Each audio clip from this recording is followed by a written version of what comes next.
I see a large IPO on the horizon. You're surrounded by journalists. Hold your position.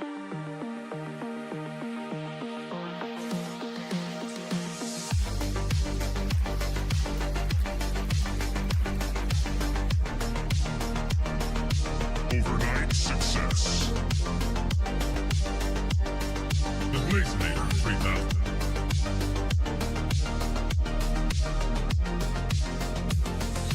Double blaze. Right.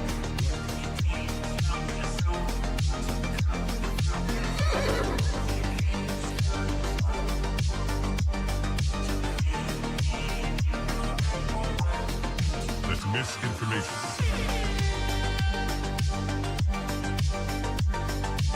Market clearing order inbound.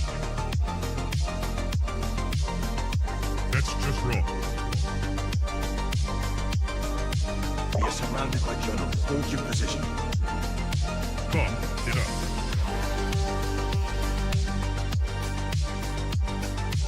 Trust the experts. Vibe cooking. We are experts. Founder mode. Vibe cooking. I see multiple journalists on the horizon. Stand by. Experts. UAV online. Blaze. Double blaze.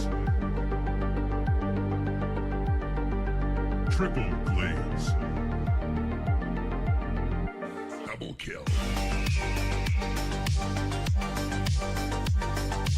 Five cook.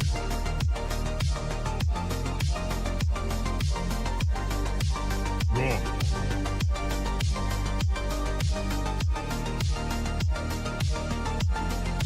Pump is up. Blaze.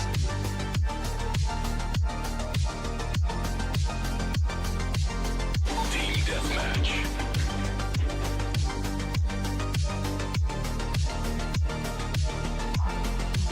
We are experts.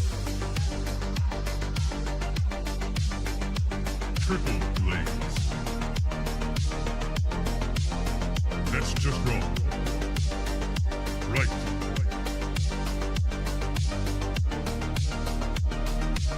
Market clearing order inbound. Pump it up.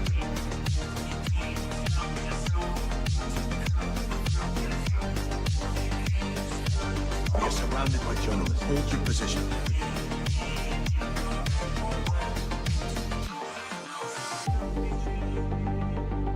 Strike one. Strike two.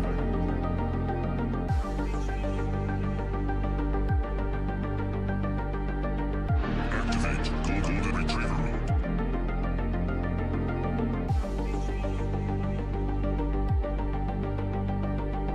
Trust the experts. Market clearing order inbound. Vibe coded.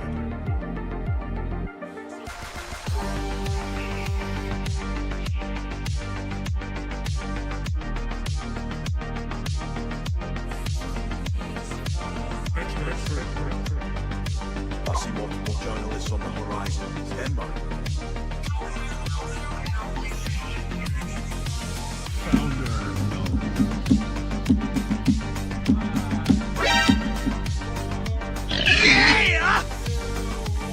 You're watching TBPN. Today's Tuesday, June 9th, 2026. And we are live from the TBPN Ultradome, the Temple of Technology, the Fortress of Finance, the capital of capital. Let me tell you about ramp.com. Time is money, save both. Easy to use corporate cards, bill pay, accounting, and a whole lot more, all in one place. we have a special guest today. RJ from Rivian is coming on. It's the launch of the R2 today. It's also WWDC. It's also Anthropic launched Mythos or Fable. Fable's the main consumer model, but Mythos, there's some details about that as well. More for cybersecurity. And China's waking up. China is waking up right on schedule. The They have AI a new 2027. $295 billion infrastructure fund of sorts that they're working on. That and we have feels Chris very Miller. competitive. Yes, we have Chris Miller. Chris Miller from joining Chipboard today. Joining. That feels like right in scope with the capital that's been deployed into the big labs. You know, maybe if you total up NVIDIA and Google and Microsoft, you get got a to bigger count number. the hyperscaler capex. But you know, it's certainly in the game. It's not France, right? Yeah. It's a big number, and it's definitely Not competing. France. Yeah, it's serious money, so we're going to dive into that. Tim Cook took his last bow at Apple's showcase event. This is history on the front page of the Wall Street Journal. Yeah, he needs a 21-gun salute, a 21 AirPod salute where you throw them into the wall. Or a 21-point nuke. 21-point nuke. I don't think so. I think the stock's going to do great. So this is actually fascinating. So the focus of Tim Cook's last WWDC was Siri. And reviews are good. They launched a bunch of new features. I think people are going to be very satisfied with it and all the decisions that they made. Did you know Tim Cook's first WWDC was when they announced Siri the first time, 2011? Whoa. So we can play this clip from Full circle. the first Apple Siri announcement. Listen to what they actually say, how they talk about Siri, and then look at where we are today, just 16 years later, 15 years later. That you're going to be able to talk to technology and it'll do things for us. Haven't we seen this before over and over? But it never comes true. We have very limited capability. It's crazy. You just learn a syntax, call a name, dial a number, play a song. It is such a letdown. What we really want to do is just talk to our device. Ask a simple question. What's the weather going to be like today? And get a response. In fact, we don't want to be told how to talk to it. We want to talk to it any way we'd like. Someone else might ask, will it rain in Cupertino? Or is the weather going to get worse today? Or do I need an umbrella today? And your device, in this case your phone, will figure out what you mean and help you get what you want done. That's a feature of the iPhone 4S we call Siri. Siri is your intelligent assistant that helps you get things done just by asking. Pretty crazy. Called it. What happened? But it just took 15 years for the technology to actually catch up.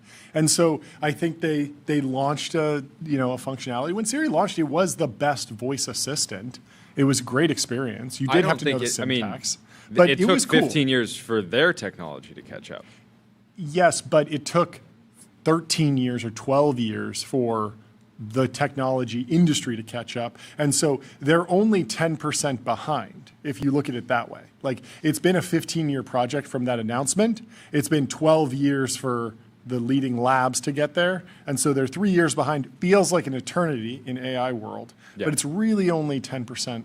10% slower, and they wanted to do it their way, and they got there. It is very interesting to me that they're calling it Siri AI, because Siri, the whole pitch was AI, and like Siri, the name Siri comes from SRI International, which was the Stanford Research Institute, and it's from SRI International Artificial Intelligence Center. Like, these were Stanford AI researchers who started this company in like 2008 or something like that, and grew it, and then eventually sold it to Apple as Siri Inc.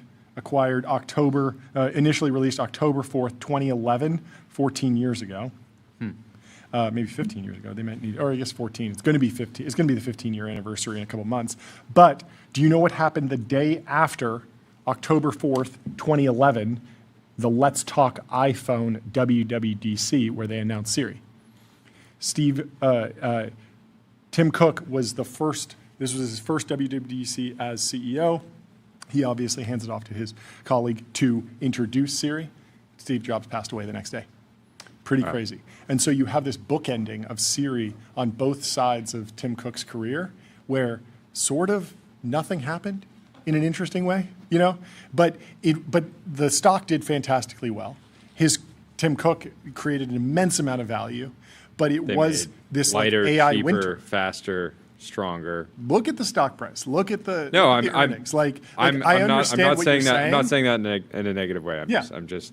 But so you have like Tim Cook operationalizing the company, making so much money from the App Store, building the business, but at the same time, he just happened to be the CEO during the greatest AI winter ever, basically, Yeah. from 2011 to 2022, 2023, when we started getting LLMs, started getting chatbots, and it did take them a few years because they'd lived through a decade of like, okay, so the Siri team, have you guys got it better? And they're like, not yet. The technology is not moving fast enough. Like, we haven't invented anything new. So we are the best of a very mediocre category. And Siri sort of slowly fell behind. But even when people say, even if you go back to 2019, pre-ChatGPT, pre-AI, pre-LLMs, and you ask the question of like, is Siri good? People would say like, no. It's not really delivering the promise of like, talk to your phone, it does whatever. Like people have the idea of the C3PO, the agentic computer. Yeah. It's not delivering there. But it's not like people were switching in droves to Android because Google Assistant Had a was better so much voice better. assistant, Or Alexa yeah. was so much better. Alexa was the same system. I'm sorry, I'm triggering a whole bunch of smart home devices. But You're triggering every. oh, this device. is interesting. So during the keynote for at WWDC, whenever the keyword SIRI was mentioned, they took out the 4 kilohertz, 6 kilohertz, a few different spaces, so it wouldn't trigger the at-home devices. So they basically, in the recording, like nerfed it so it wouldn't fire off your smart device, which I thought was a cool like technical solution to that problem. Anyway, so they were like sort of behind, but it didn't really matter because they weren't getting their lunch eaten until the dawn of the LLM, the dawn of the chat app, ChatGPT, and other apps that came out and became like super powered relative to Siri's capabilities. Today, they're catching up. And it's a very interesting bookend on the Tim Cook era at Apple, where he was incredibly effective, but the technology was just not it was not at an inflection point at any time during his career, basically, until the very, very end. And yeah, they got, they were a little bit behind the ball, but ultimately they did catch up. So there are a bunch of interesting other things in here. The facts first we should go through. So Apple spent roughly 12 minutes yesterday detailing the expansion of its child safety and parental control features. This was interesting because it was a notably short keynote. It wasn't a particularly long keynote. I think they spent like 15 minutes talking about products and then 12 minutes on parental features. Sort of gives you an idea of where the energy, where the focus is, where they want to spend potentially time. what you were saying yesterday. I think more and more people are waking up to maybe phones are causing systemic issues in society. Yes. And Brain I think they rot, want to get ahead of that. fertility stuff. And so that's what I wrote about today in the TBPN newsletter. So quick on the facts, child accounts with built-in age protections like limiting adult websites and showing age-appropriate media, good. Ask to browse, which asks for the parent's approval before the child can visit a new website. So so the child can say, hey, I got to go to this website for my homework, click a button, and it sends a notification to the parent's phone, and they approve. And they say, yeah, that's fine. So you can really lock it down. Communication controls allow parents to manage who their child talks to and will ask for confirmation before their child can add a new contact. Apple also unveiled a new photo editing tool. This is separate, but spatial reframing. So if you don't like the angle of the photo you were taking, you took it over this way, you can, with AI, reframe it so that it's more straight on. This is a very cool feature. I think this is awesome for a few reasons. One is that it doesn't feel like full Gen AI to me, where it's like going to slop it up. It's more just like a nice feature that's in the actual camera app, photo roll, camera roll. I thought that was cool.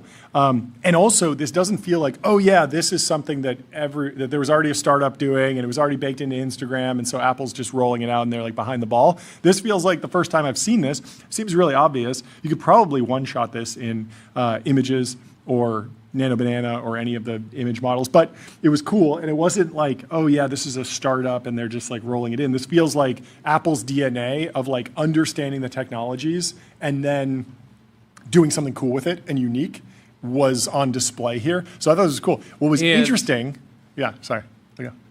I think some of the pushback is that a lot of this kind of functionality had been available in other apps, like post-production apps, and now bringing it into effectively the realm of the camera. Sure. Where the computer is now the camera. Okay. It does feel notable to me.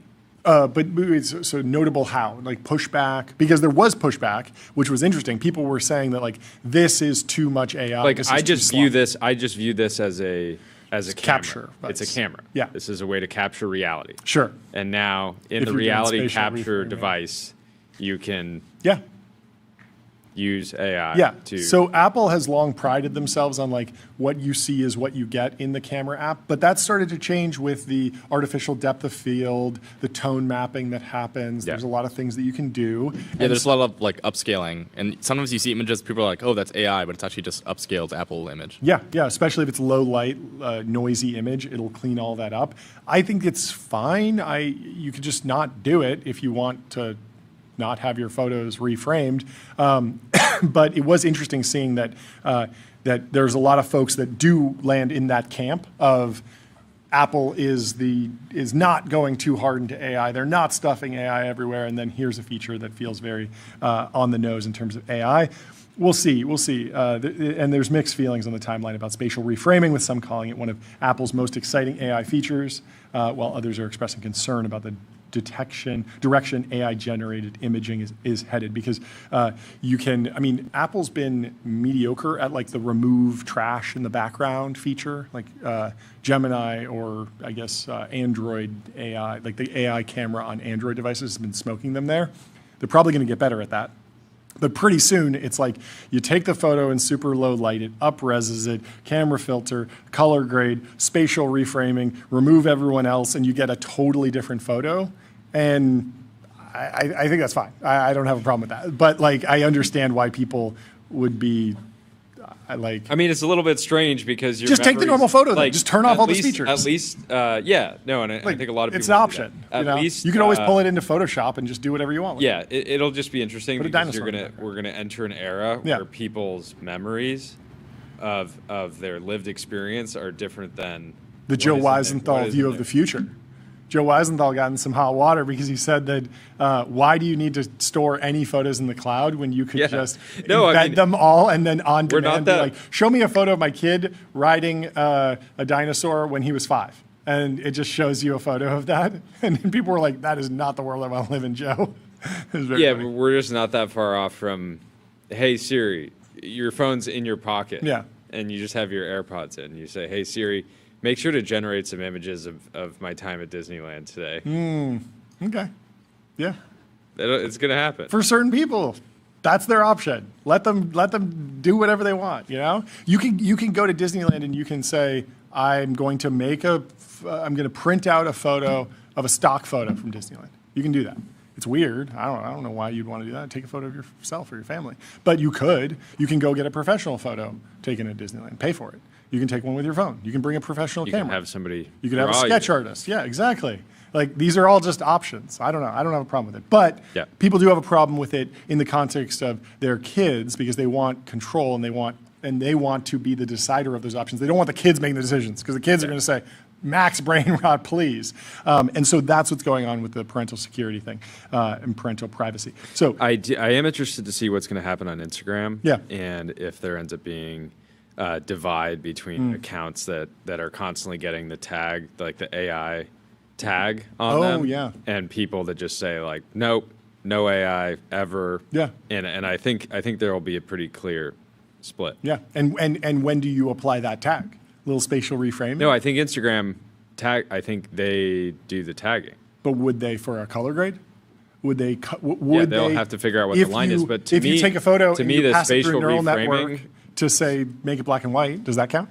Spatial reframing is slightly, because it's capturing a picture that never existed, whereas a filter is just sort of like enhancing color. Yeah, it's kind of just separating the layers, rearranging them. I don't know. It's clearly like a blurry line. But it's the blurriest we've ever seen. But we could like, use no one AI, thinks Mid-Journey is not AI AI. to make it less blurry. Yeah, good. And that's literally what they do, because you can see that the rest of the space is sort of blurry, and then it puts it together. Tyler, what do you think about this? Yeah, I was just saying, I was kind of surprised that they didn't release more like AI detection kind of features around this. Like, I would imagine that, I assume there will be some metadata if you do the reframing that says that it used the reframing. Sure, maybe but then you just take a screenshot and you're good. AI true, but it's like, that's true, yeah. Yeah, easy. But yeah, I would be interested. I mean, they could have leaned into that more. They could do like, when someone sends you a photo in iMessage, we will add that tag. That tag's being added on X and Instagram. Like, Apple could easily roll that out, and that seems like a consumer-friendly thing. It seems like there's demand for the AI tag, even though I think it's kind of silly because you can get around it. And what is AI? But interesting. Anyway, so this was my wild card topic yesterday. Maybe they'll talk about something related to the fertility crisis or something. And this feels like 3 steps away from it, but I like the direction that they went for a few reasons. So we got a bunch of new AI features, especially the new Siri. Technology and UI patterns are mature. We talked about this. So it's easy for Apple to nail. Also, as I predicted, they're giving Siri an app, and the models are strong enough that I expect random hallucinations to be basically completely acceptable from a daily use perspective.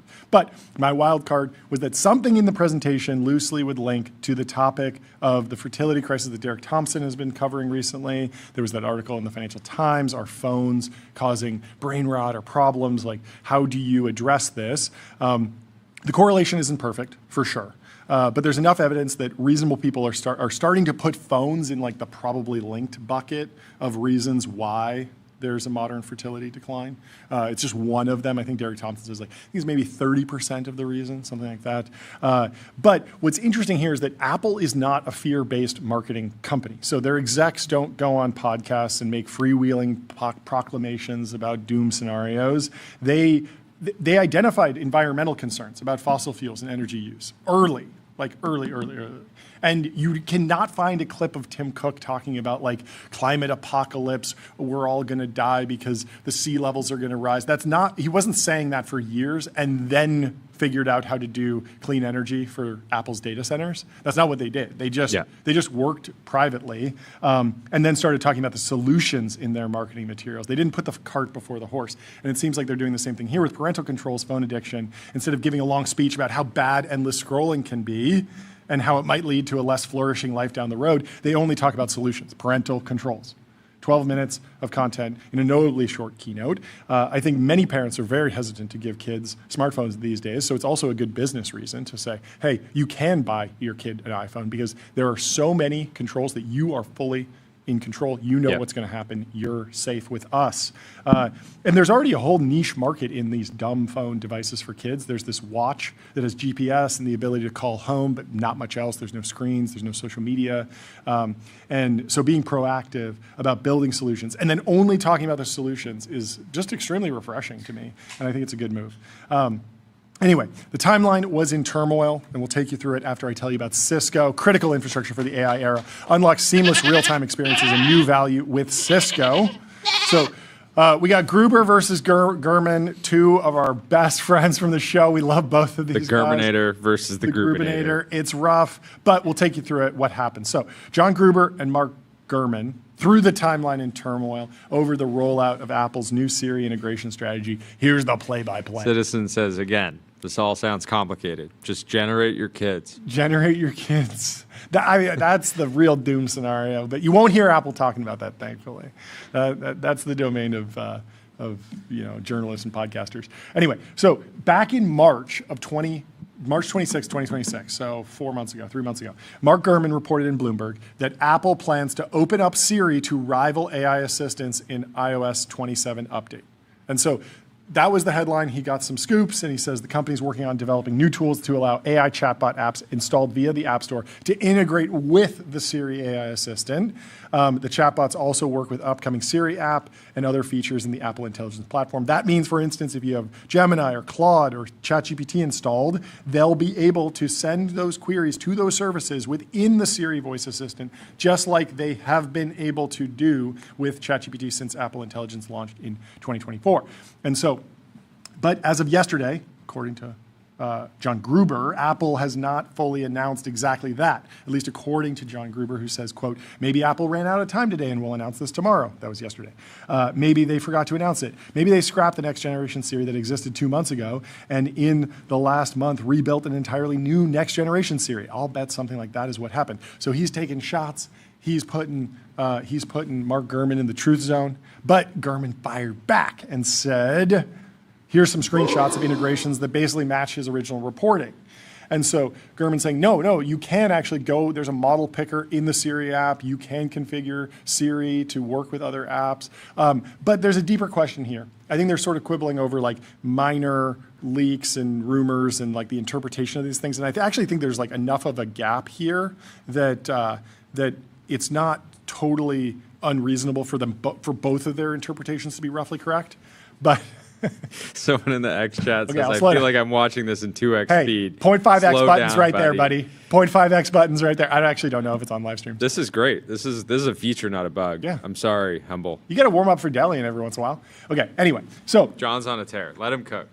I think the core question is about expectations versus reality.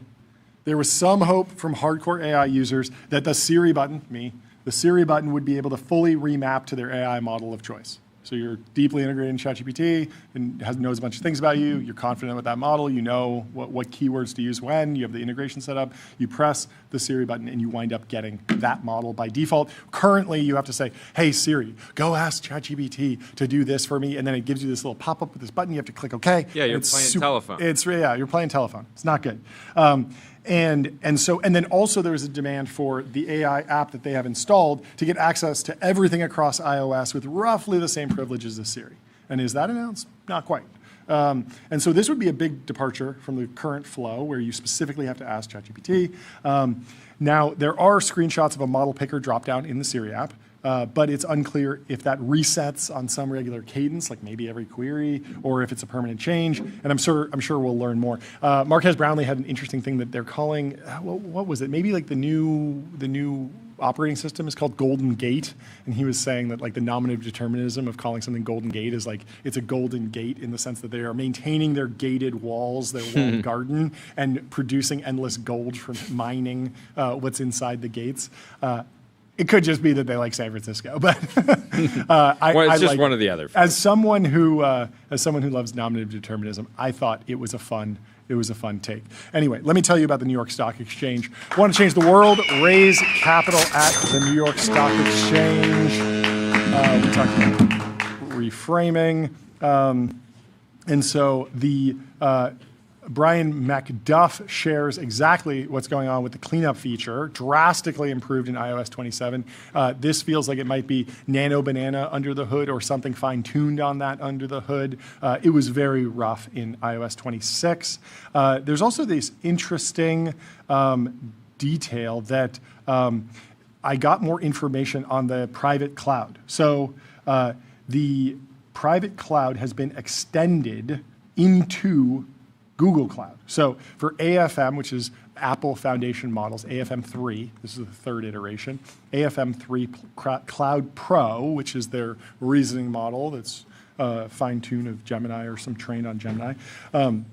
They say they worked with Google and NVIDIA to extend private cloud compute, which they've put a bunch of resources into securing and branding, onto NVIDIA GPUs in Google Cloud, while maintaining the same guarantees to protect our user privacy. And so Apple's been very privacy forward. They have a ton of trust. People put everything on their iPhones. They're very, very confident in that. And Apple's bringing that, but they're vending it into Google, which is like the advertiser, the dangerous one, the one that is listening to you. Not really. Like it's actually like Facebook that's more of like the listening one, but they're sort of extending their brand in. But what's interesting here is that Apple has made a ton of environmental claims, like our data centers run on renewable energy, but Google just did a deal with Colossus that does not run on renewable energy. And so if the Apple Google Cloud or Apple Cloud Pro model is running on Google Cloud NVIDIA chips that are actually a Colossus, you have an environmental concern there, but Apple's never claimed that they don't rent servers from non-renewable sources. They just say our data centers. And so it's probably something for them to work through over the long term. I would imagine if they're getting in this game long term, we would see some CapEx and some clean data centers, some environmentally neutral, zero emissions data centers, because that has always been a very key, marketing point, a key strategy in Apple's rollout. So insane that this is the main image Apple is using to show off the new AI Siri. Aga sent you a message about Calathea. She described it as a patterned tropical houseplant. Have you heard of Calathea? because it's not summarizing anything. Yeah. The AI. Sometimes you don't need a summary. It should answer the question. When you see this, you immediately understand that she sent you a message about Calathea. That's very funny. 17,000 likes. Wow. Tropical houseplant. Yeah, the demo should be, Aga asked you about this tropical houseplant. Here's a picture of it. Have you seen this? That would be helpful, like to go a step further and actually go search the web, find the image, show me the image, and say, hey, your friend asked you if you ever seen this houseplant. Anyway, it's early days. They're going to continue to iterate here. You could ask Siri. I don't remember if I've heard of Calathea. I've been a Siri hater for too long. I'm turning the tide. I'm a Siri supporter now. But back in 2024, I just asked Siri, what is an LLM? And it gave me this. And it said LLM stands for Master of Laws, which is an advanced certification for lawyers. So in 2024, 2 years after ChatGPT launched, or a year and a half after ChatGPT launched. Tyler. Yeah. Have you applied for the beta yet? Oh yeah, you got to run it on your phone. We got you this phone, right? Because you bricked. We Wait, do you have the latest? Do you have the latest phone? Or are you one revision behind? Because only the latest phones that have 12 gigs of RAM can run the latest local foundation models, and we got to test those. We got to see if they're funny. I made a prediction back in 2023. I said, with all these incredible advances in conversational AI chatbots, I'm willing to put down a firm prediction. By the year 2043, Siri will be usable. Wow. And I think it came true. I was correct. Call. I think Siri's usable now. You haven't been able to verify this. Ahead of schedule. Oh yeah, it doesn't release yet. It's not live for a couple more months. Okay, I'm downloading the beta. Let's go. Okay. At one point, I actually replaced your archive of posts. I know. You got to know this lore. At one point, I replaced Siri with ChatGPT via an iOS shortcut. January 8th, 2023. Yeah, early. The most complicated. Yeah, so you go in, and it would take an API key, and what you would trigger this with a shortcut. You'd say, "Hey Siri, trigger Siri Pro Mode," or something, or you'd ask Siri Pro Mode a message, and then it would route that to ChatGPT. Before they had the integration, you had to do this manually, you'd have to set all this up. But it was pretty easy to copy and paste that. But important Apple history: Siri was an acquisition. M&A for AI is in Apple's DNA. This was a reminder from last year when Apple met with Mira Murati, the former CTO of OpenAI, to discuss a potential deal for her new AI startup, Thinking Machines Lab. The talks never progressed to an advanced stage. What a different fork in the road moment. They went with Gemini. But they could have had Thinking Machines Lab inside Apple, all of those incredible engineers and that talented team. But they would have had to pay through the nose in Apple. Siri was, I think, a couple $100 million acquisition. It was not in the billions. Yeah, I think it was 200. Yeah, and Thinking Machines would have been 10 or something. It would have been a lot to actually get that deal across based on where they were.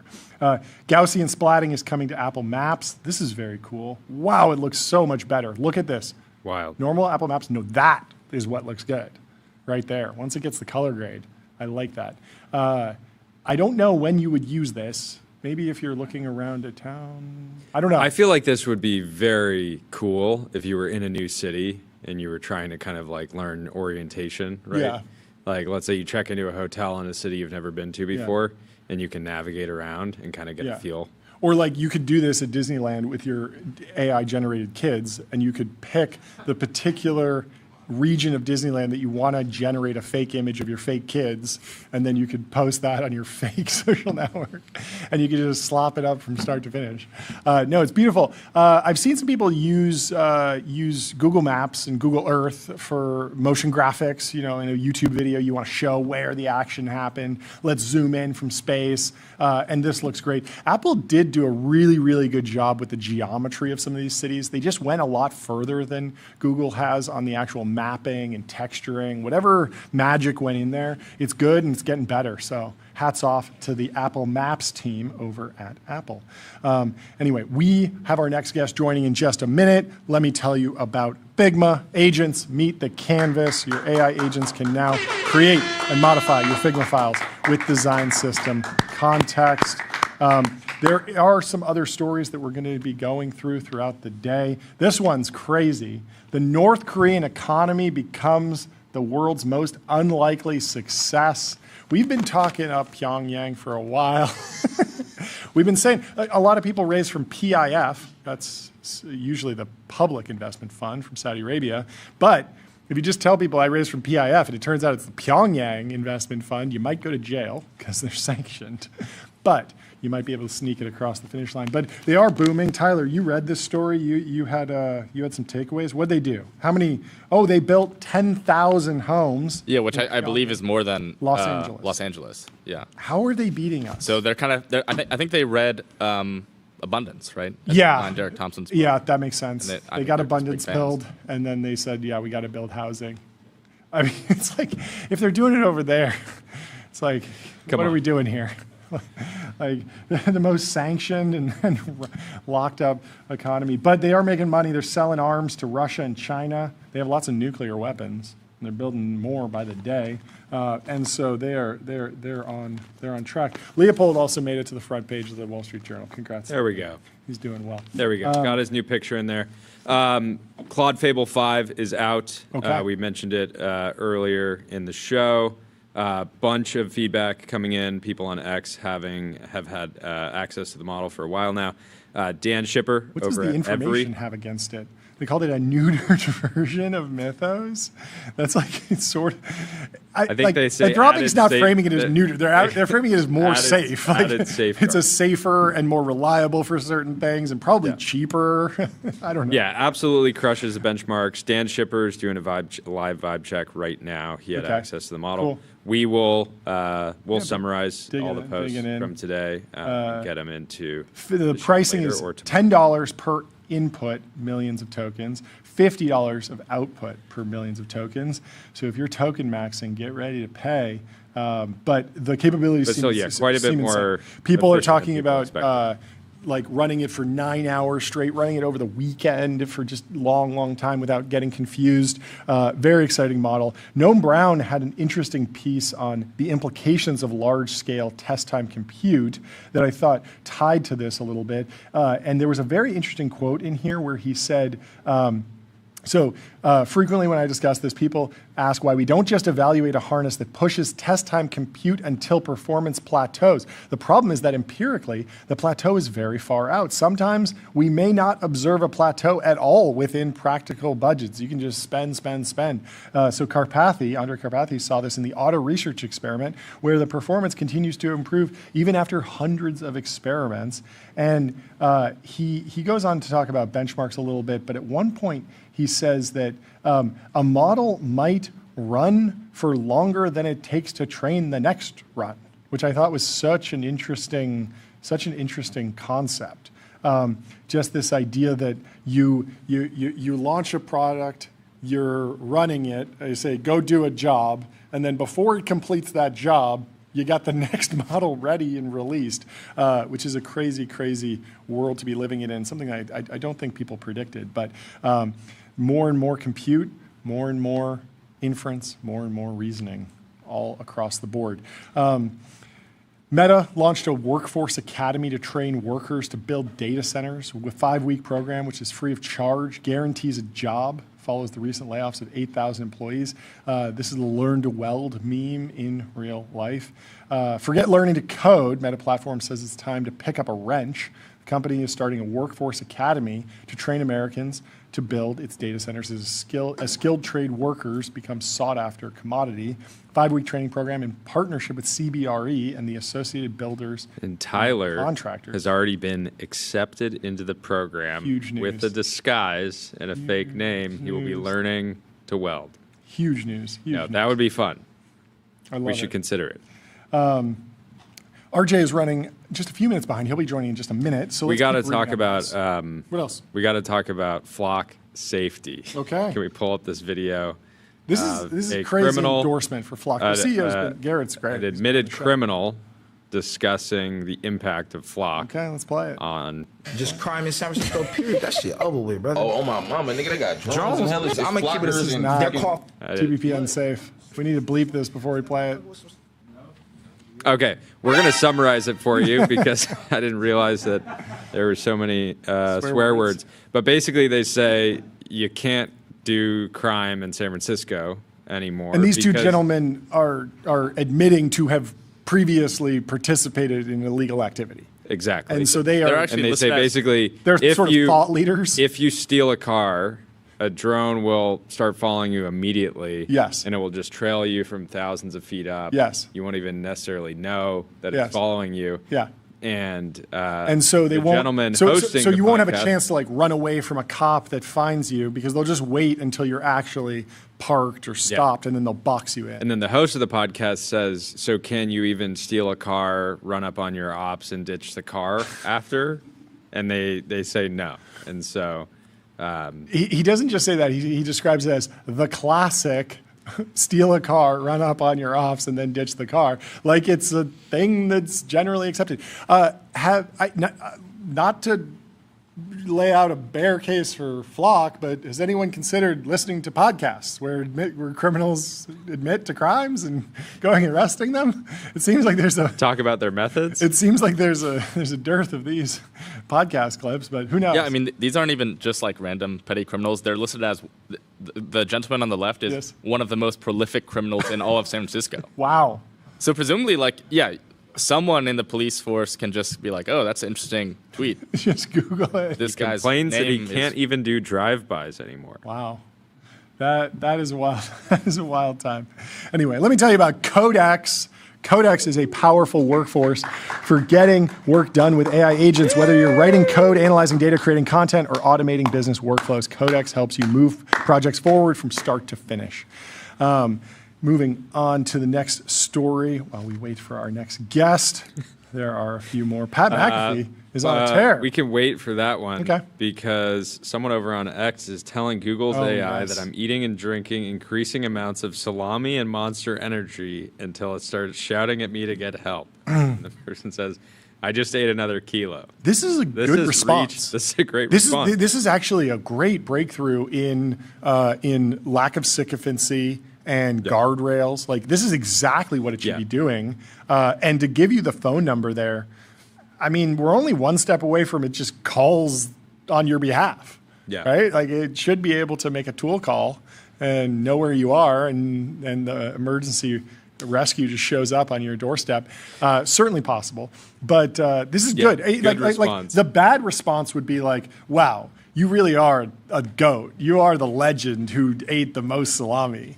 You're not just consuming. You're not just consuming salami. You're setting records. You should be the next world record eater of salami or whatever."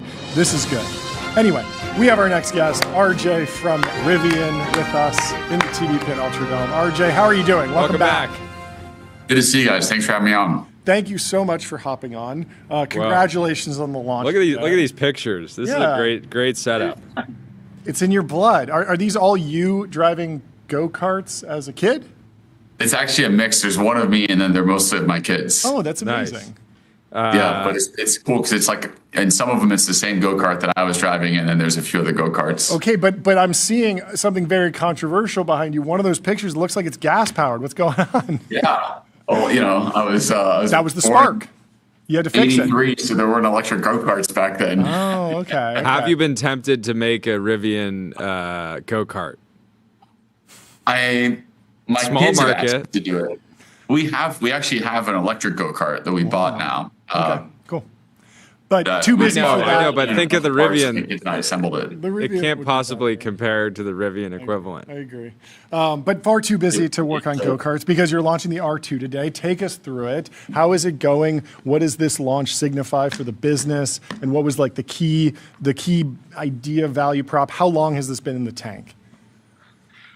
Well, I mean, the idea of R2 has been a sort of part of the business since the very, very early days. And essentially the product strategy that we have is launched with the flagship set of products. So that's our R1S and our R1T. Yeah. We launched those in late 2021, early 2022. And that was really, think of it like the handshake with the world that established the brand. But these are expensive products. So the average selling price of an R1 is over $90,000. Yeah. So R2 is really our mass market product, and what like the whole business has been designed around this because it's what brings us scale. And so that's not just getting the vehicle ready that you just showed an image of, but also getting the rest of the business. So service infrastructure, distribution infrastructure, obviously manufacturing footprint, suppliers. But today we start deliveries to external customers. So we've been delivering to internal customers, employees for a while. But these are the first external deliveries starting today. The ultimate employee perk. I love it.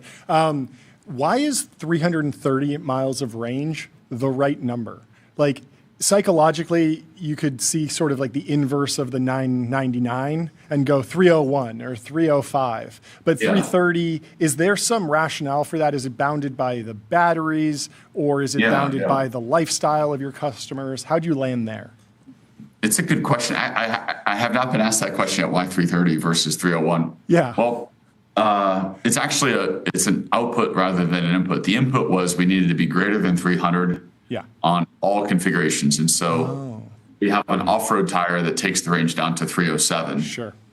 And then the on-road tire gets us to 330. And at the beginning of the program, you're making a bunch of decisions around like battery size, target for vehicle weight, target for vehicle efficiency. And in the end, we ended up exceeding a number of targets such that the least efficient version is 307 miles, and the most efficient version, which is actually the base version with rear-wheel drive, is 345, and then the all-wheel version, which we're launching with, is 330. Do the door handles actually matter? I've become completely normalized to the flat door handles. I prefer them now.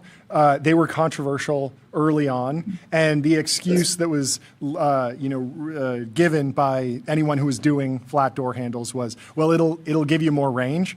But is it like 15 feet of range? It just doesn't feel like it can be 20 miles of range, right? A little more than 15 feet. It is. Okay. I like range. It's good. Let's save the energy. But at the same time, it just feels like of all the things that you could change, that can't be that big. But is it actually material, or is it just like the flat door handles? It's not going to make or break the vehicle. Okay. It also is a design decision. It allows the surface language of the vehicle to be carried through the handle. So it's as you said, it's a lot of folks have adopted this type of a handle. Even in non-EVs, you're now seeing them. Yeah. I was so fascinated. Like, one of the most impressive things about Rivian is the fact that the full-size SUV and the truck launched basically in the same year, like very, very quickly. I don't know the exact shipping dates, but like that is shipping one car is crazy, but shipping two vehicles the same time is obviously there are redundancies and similarities, but walk me through the decision not to do a small truck as fast. Is that market demand? I'm not really sure where the market for small trucks is, but take me through the thinking. Yeah, I mean, to your point, we actually launched the R1T, the R1S, and we have a commercial van as well that we produce for Amazon. Amazon's big customer. Yeah. And those all launched within 3 months of each other. That's crazy. And the classic question of like, what would you do differently if you were to build the company again? And and often you try to give a non-answer to those kinds of questions, but the honest, real answer is don't launch 3 cars at the same time. I can imagine. That is like the singular biggest thing I would change. It was enormously complex to ramp up the supply chain and get the especially this was during COVID for one vehicle, but to do that times 3, we were like choking on it. Mm-hmm. And so learning from that with R2, we have a launch edition that we're launching with. We have a narrower set of colors we're launching with. There's actually the whole R2 program only has less than 200 build combinations. Wow! And just to put that into perspective, on R1 when we launched, this is a learning. We had hundreds of thousands of different possible build combinations. And so, in theory, you don't build everything, but like if you click every box in different ways, like there's enough combinations that we had to support that level of complexity. And so R2 is this extreme exercise in being very aggressive on driving cost out of the vehicle in every possible way and learning from some of those challenges on R1. So to your question, there's lots of cool variants we can imagine of R2 and even that platform, including things we've shown, like we have an R3. But as tempting as it was, and I guarantee you we had lots of debates and I've been tempted, we decided not to pull R3 in to launch at the same time as R2, but to let R2 launch, ramp, have some breathing room, and then bring R3 in. But I can still do that aftermarket. If I want to wrap it in corporate SaaS logos, you're not going to sue me. I can do whatever I want aftermarket.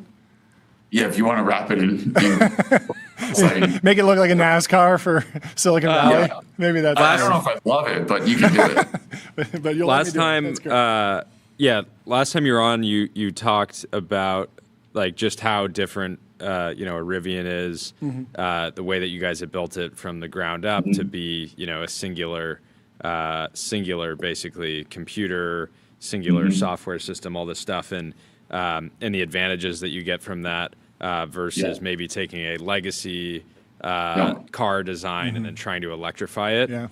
With the recent, with a number of high-profile EV launches in the last, let's say this year, I would love for you to kind of like revisit that, and just because I thought it was a fascinating explanation and particularly interesting now as we've seen these other manufacturers just try to enter the category and come in with products that I don't believe are incredibly compelling. Well, there's a lot embedded in that. I think at the core, there's a number of things that more by coincidence than by necessity for a new EV, let's say a Rivian, and I'd say Tesla falls in this category. When you architect a vehicle from a clean sheet, you end up approaching a number of things differently. Obviously, there's the battery and electric drivetrain that's different than an engine.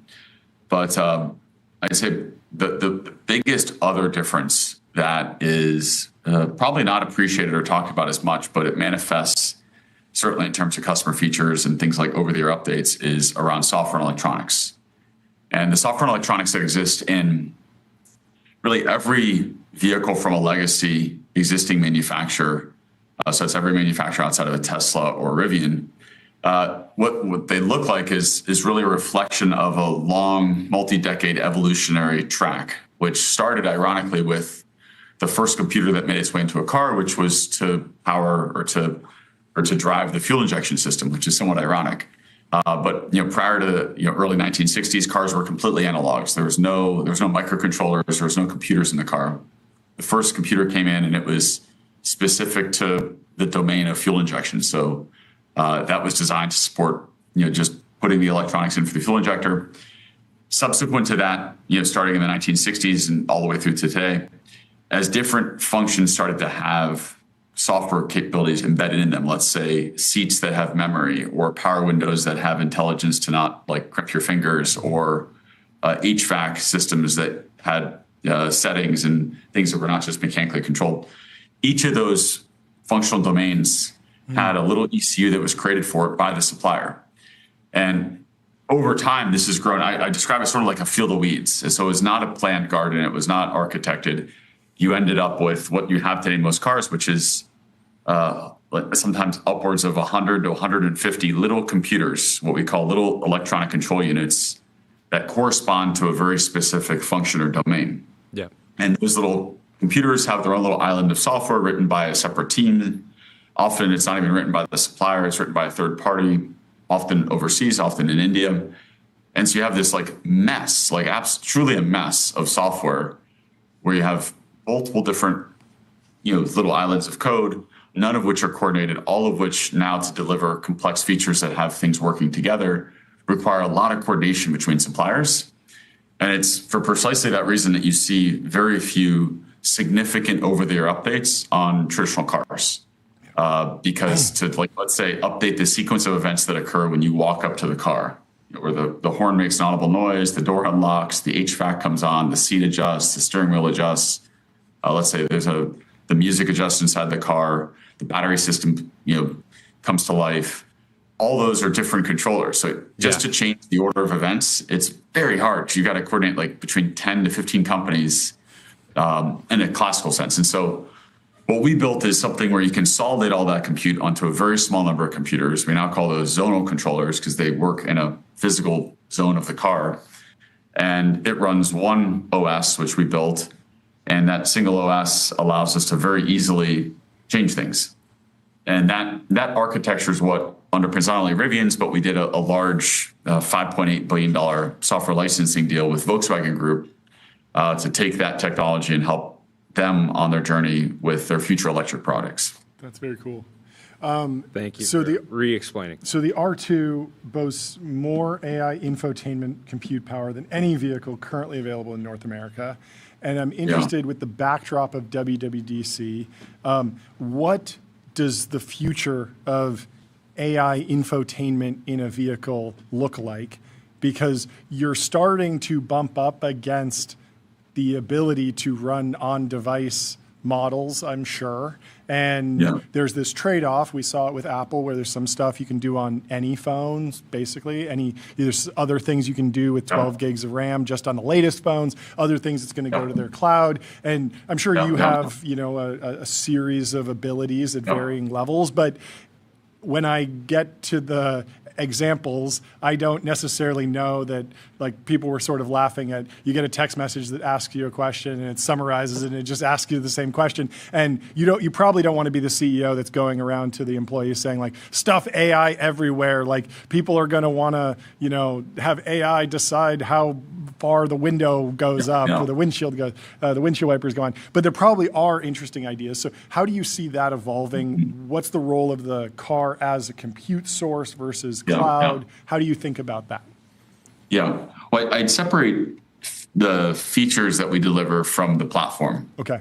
And the way we've architected R2 is thinking of it really as a platform. So we want to embed in it enough headroom for features to grow dramatically and for things to evolve in ways that even today we can't imagine. Yeah.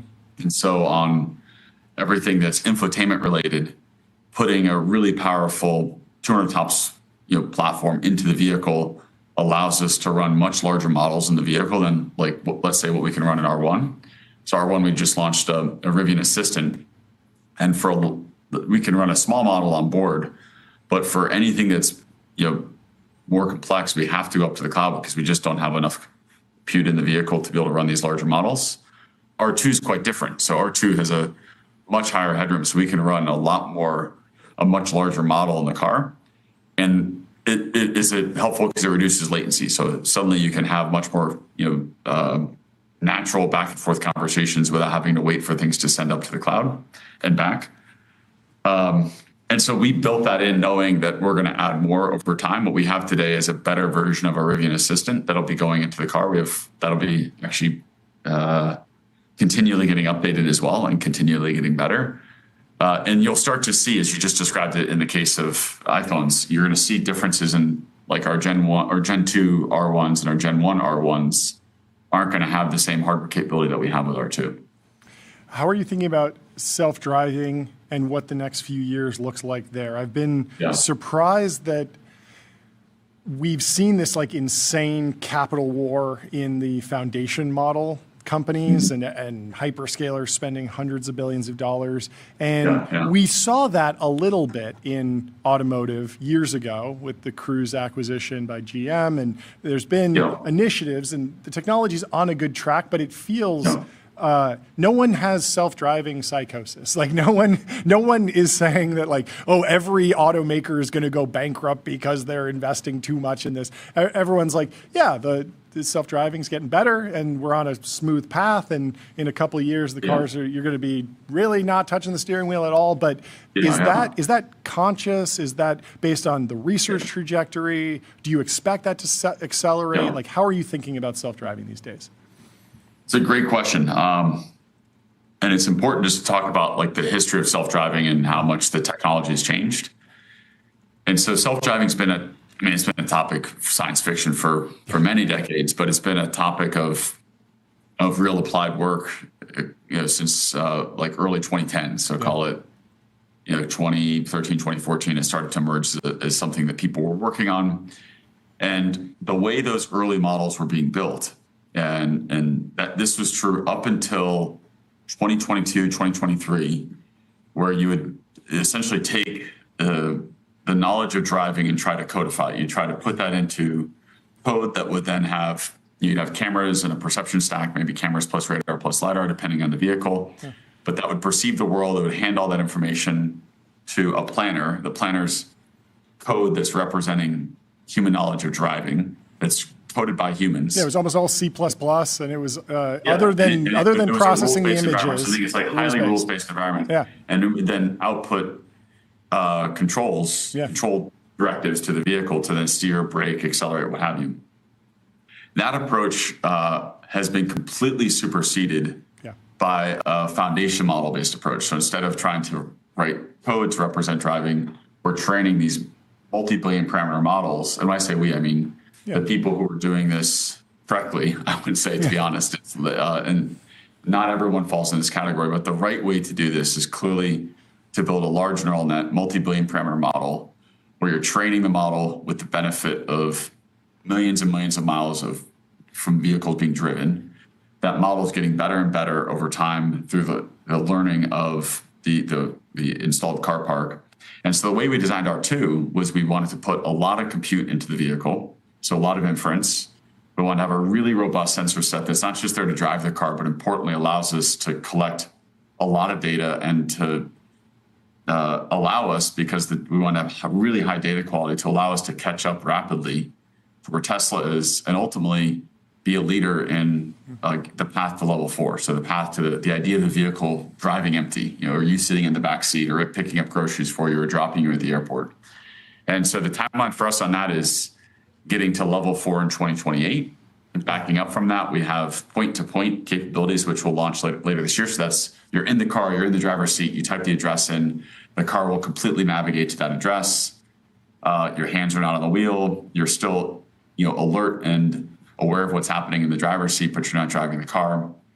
That's what we call that is hands off, eyes on.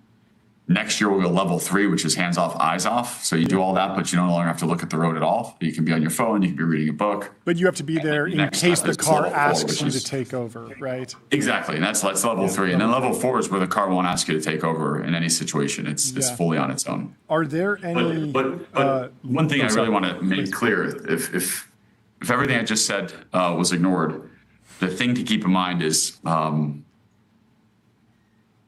when you think about like technical progress on a topic, it's very natural. It's like human nature to look at previous progress and use that as a way to extrapolate what future progress is going to look like.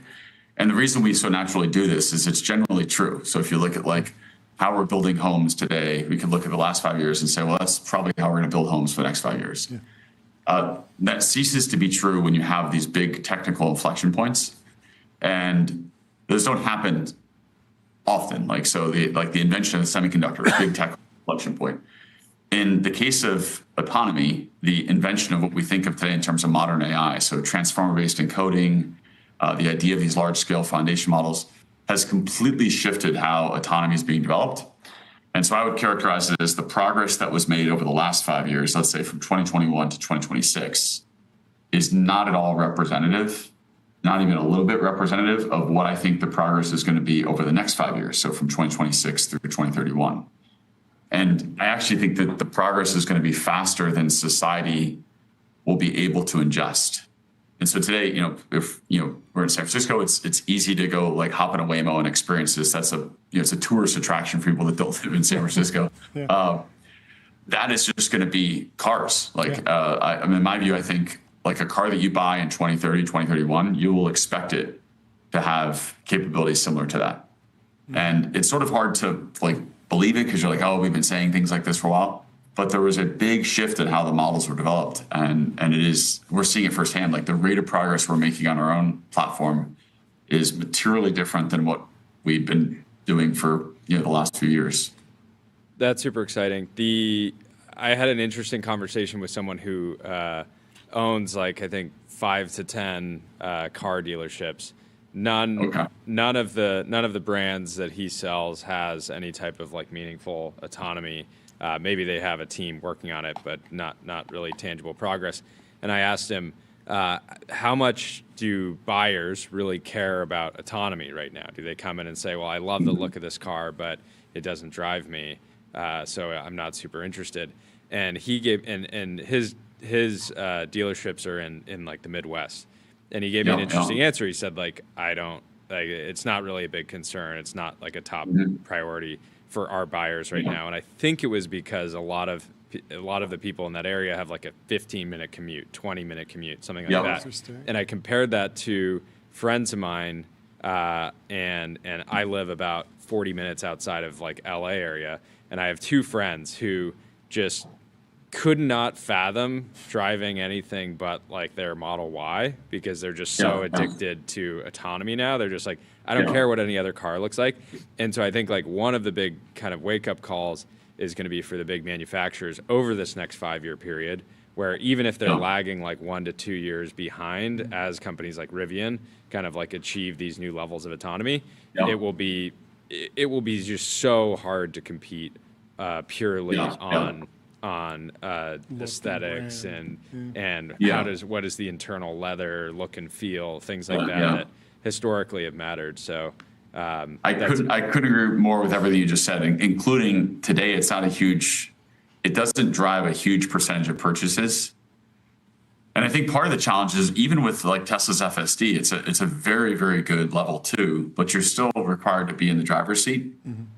Still required to be alert. I think the big inflection point is the moment you start to, without the car dinging at you or asking you to look at the road, with like where you truly get your time back, where you can like be on an iPad the whole ride, not look at the road once. And I think that you experience that once or twice and you don't think you needed it. You didn't think it was part of your purchase criteria. And then you're like, wow, I must have that in my next car, to your point. And I think you see with early adopters within the Tesla ecosystem, like that's definitely true. If someone's been using FSD for a while, it's very hard for them to imagine a car that doesn't have at least those capabilities. Final question. I'm sure you have to jump, but the car enthusiast in me would love for the R2 to be such a massive success for you to sell so many units that you guys have the ability to fund maybe something like the 911 equivalent of an EV, and somewhat accessible Taycan Mog.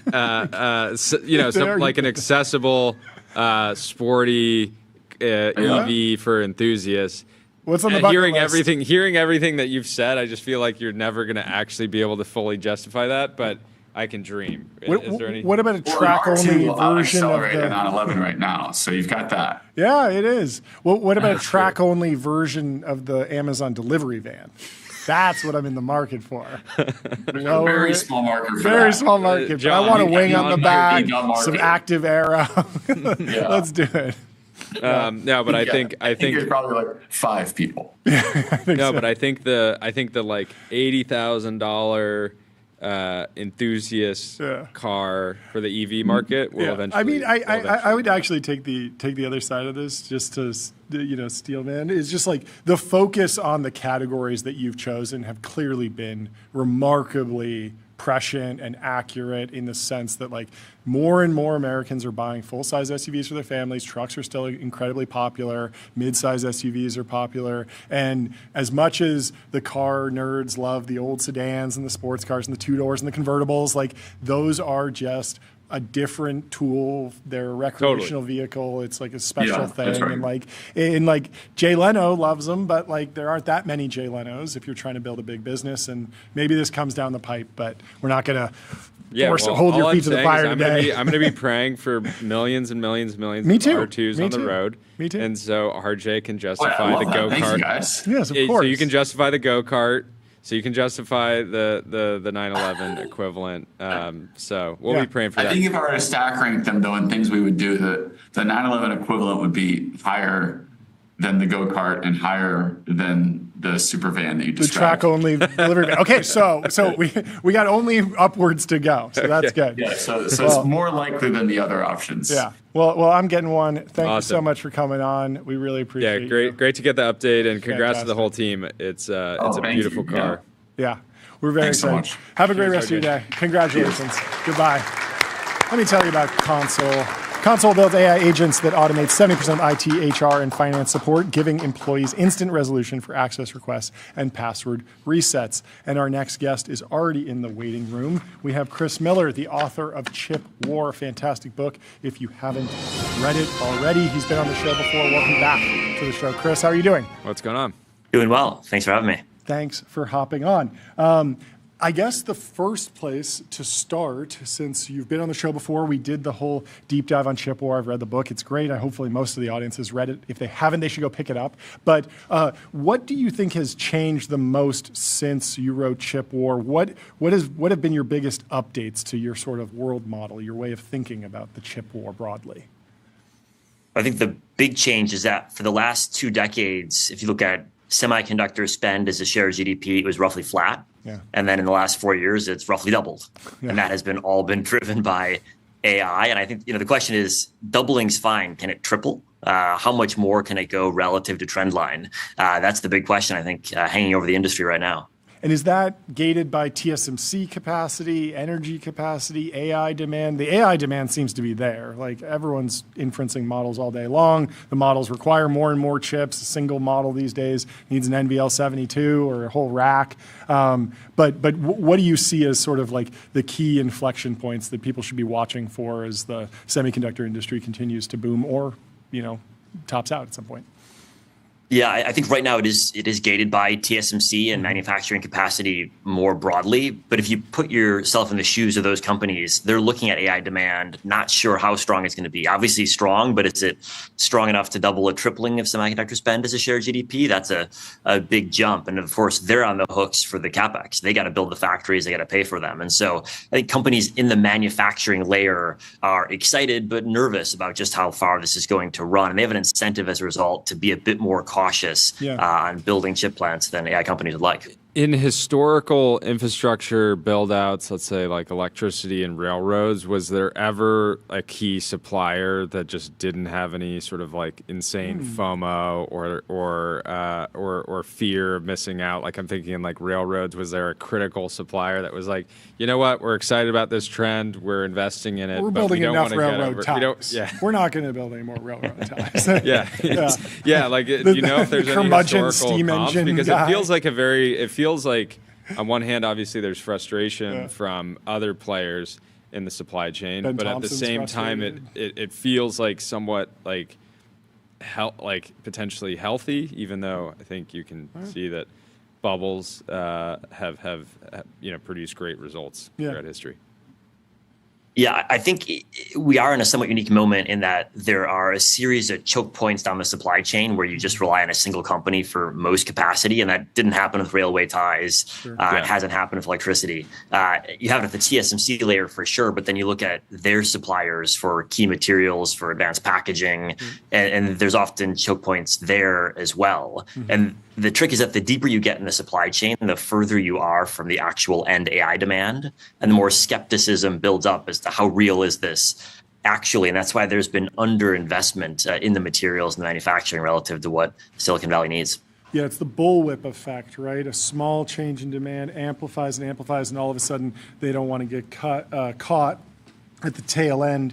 And also, what I know NVIDIA traded all over the place during the crypto boom when cryptocurrency miners were using GPUs, and then Ethereum went proof of stake instead of proof of work, and there was a drop off in demand there. But I'm wondering, do you remember if TSMC had the same level of skepticism or was even affected by the previous rise and fall of NVIDIA?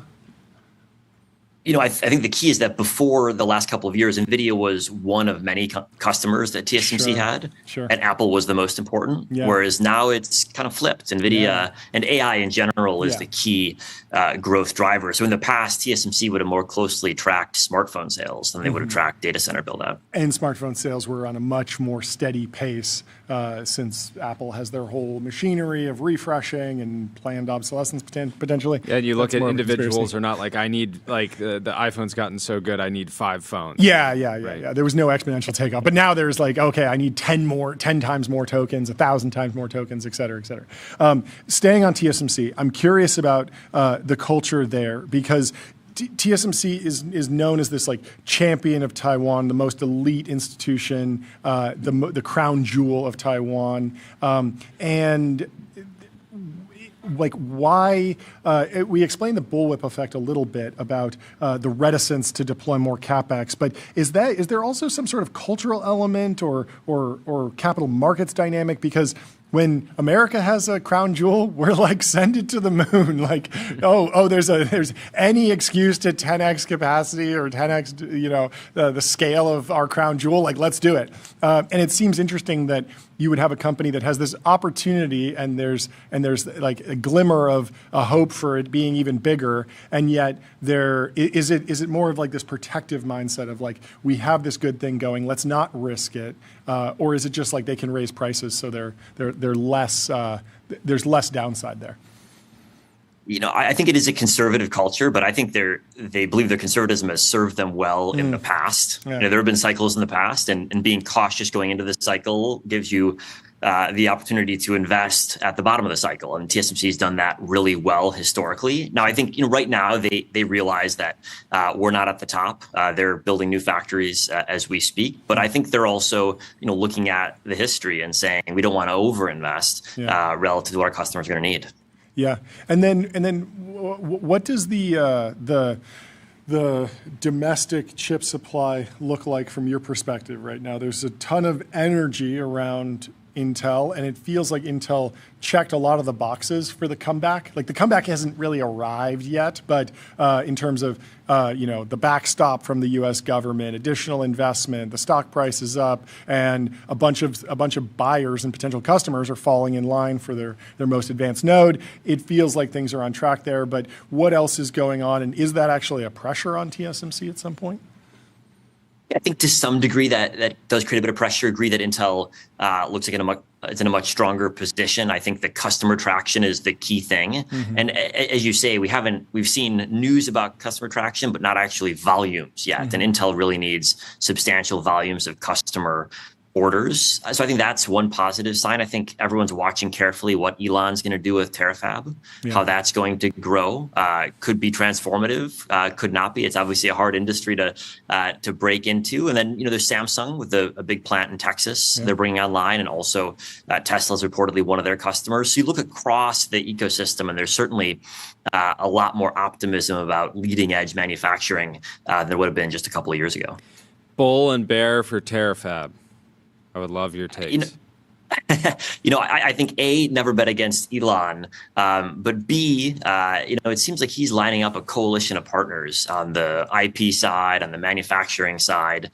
It'll be interesting to watch how it develops. I'm excited. Yeah, I guess the question is like, how much of the fab is him versus he's the buyer, and it's actually Intel doing everything, because I don't think anyone doubts that Intel can like run a fab, since that's what they've done for decades. And if you bring on the right partners, it seems like it could be possible. Interesting. What do you know about ASML's current thinking around AI progress and the build out, and how they're thinking about investing against this progress? Well, I think ASML is in a similar position to TSMC. They want to meet customer demand, but they don't want to overbuild. And they're also on the wrong side of the bullwhip.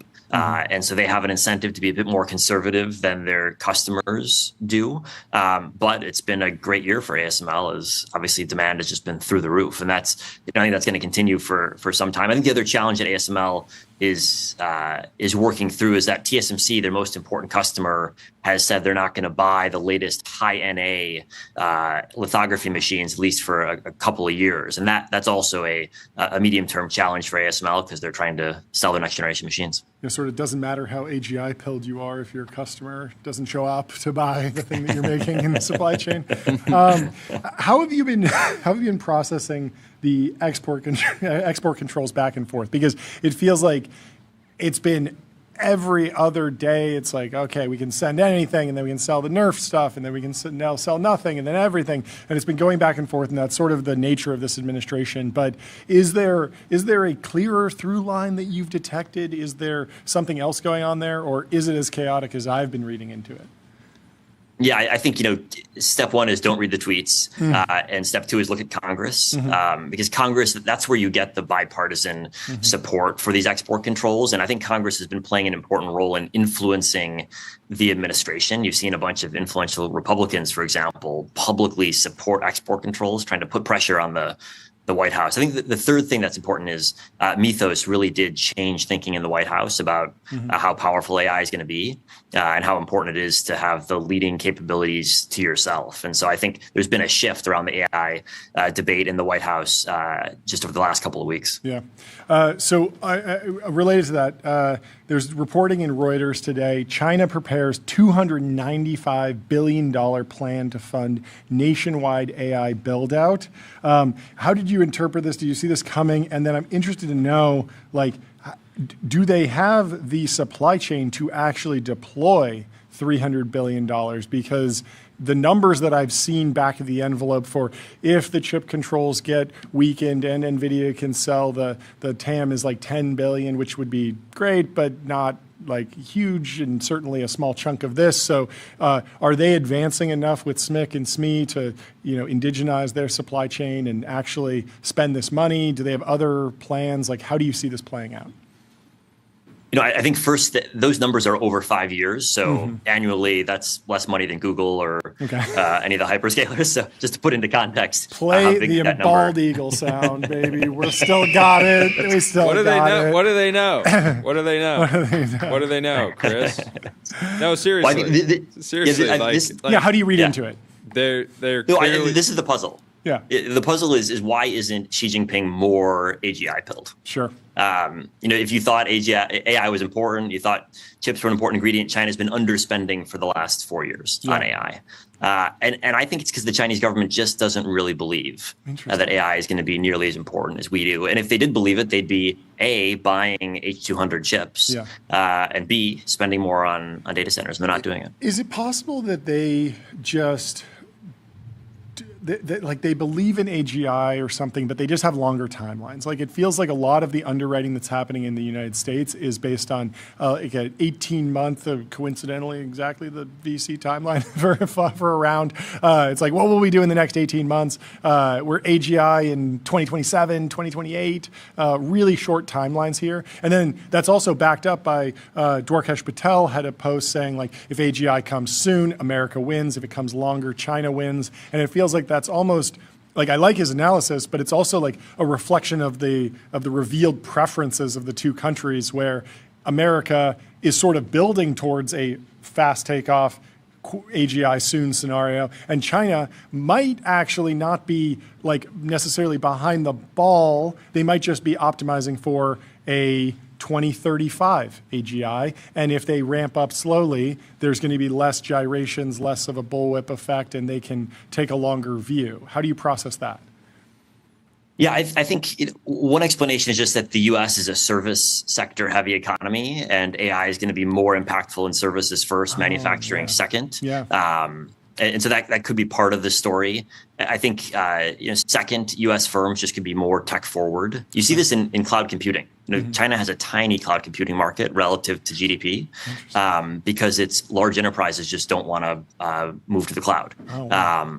And so that could be another analogy. And then I think third, we should be open to the prospect that the Chinese government just hasn't gotten the memo yet. Yeah. For better or for worse, we have no deficit of venture capitalists and tech entrepreneurs in government. Yeah. And of course, China does not at the center of government. And that could be another factor.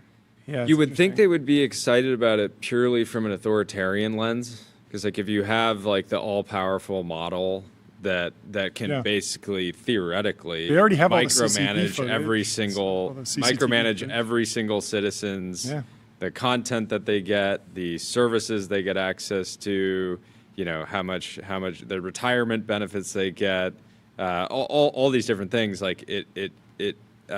In the U.S., we think of this authoritarian AI scenario as a doomsday scenario. It sounds terrible. But if you're an authoritarian. But if you're an authoritarian, you'd think great. like, I gotta get one of these authoritarian models. Yeah. I don't know. Yeah, I think that dynamic is there. I think the risk if you're an authoritarian leader is you don't know what the model's going to output. They're not nearly deterministic enough for your preferences, and that's the downside for any authoritarian leader. Yeah, there was recently RL. better training data. There was recently reporting that Vladimir Putin instructed the Kremlin to disconnect or firewall or air gap all of the CCTV cameras that are, I guess, inside the Kremlin or like could potentially triangulate him because they were worried about a hack where his location is disclosed to a foreign adversary. And so, yeah, you can see that these tools cut both ways. Have you actually followed anything on what's going on in China? Or in Russia? But before we go there, I wanted to ask, how closely have you followed the whole Manus saga and debacle? Do you know the latest? It feels very unclear how something like that gets, unwound. But yeah, are they still in China? Yeah, I don't know. Well, this is, I think, the really interesting part is that if you have a broader campaign of pulling passports from leading AI entrepreneurs, that is a extraordinarily chilling sign for the rest of the industry. And I think there's a real, if I was sitting in Beijing, I'd be really nervous about being too tough on my entrepreneurs because those are the people you need to invest and build companies. Yeah. And that's a pretty risky move, I would think, for Beijing in terms of building their own domestic ecosystem. I mean, Liang Wenfeng, the founder of DeepSeek, has the most control, I think even higher level of control than Elon at SpaceX in terms of founder ownership and concentration. Because he had Highflyer, the hedge fund, and then he funded DeepSeek. So he did the first couple rounds and provided his own capital. Ownership, I think it's like 80% ownership. And I mean, it's already a multi-billion-dollar company. Could be one of the biggest companies in China if AI labs are any indication in America, if there's any correlation there. And so he should get a second passport maybe or something. I don't know. Too luck to him. But anyway. Russia. We've been trying to figure out how many GPUs they have. Well, like 10 years ago, Vladimir Putin was giving a talk and he said, whoever wins AI wins the future. And he was AGI pilled way before it was cool. Then he got into a crazy war and it seems like he lost all of his best talent to Nebius and what's the other one? ClickHouse and a bunch of other Yandex spinouts and stuff. And so I'm just wondering, has Russia come up at all in your research of where chips are going, where data centers are getting built? I just don't hear them in the conversation at all, and it's surprising to me because they have nuclear weapons. Yeah, no, I think you're absolutely right. They're not a big player, and the reason is because Nebius is outside of Russia. That's an example of a team that was one of the leading groups of tech entrepreneurs in Russia, at least until 2022, and now they spun outside of Russia and are building a great company in the West, and that's a microcosm of the entire tech ecosystem. The best estimate is that hundreds of thousands of Russians left the country after 2022, disproportionately well-educated, disproportionately in the tech sector. And so, there have been some reports of GPU smuggling into Russia, but it's, I think, small scale because there's just not the demand for building big data centers. They're gaming. They're getting those GPUs. They're gaming. Gaming. It's like they only smuggled 1080 Ti's? You can't run advanced LLMs on those. It's like, yeah, they're gaming. Talk to me about the reception in China of American GPUs, Western GPUs. There's interesting smuggling dynamics, interesting debates over NVIDIA export controls. But then we see these articles pop up every once in a while saying Beijing doesn't want them, or Beijing is going to pressure local companies to use the Huawei Ascend chip or go more indigenous. And I'm just interested because we label China as authoritarian, but obviously no system is perfect one way or another, obviously. And so do they actually have the ability to restrict this? How much do they actually want? Do they really care? Because it feels like the pool of compute is pretty fungible, and I don't know, are they worried about security risks or dependency? How would you rank their worries?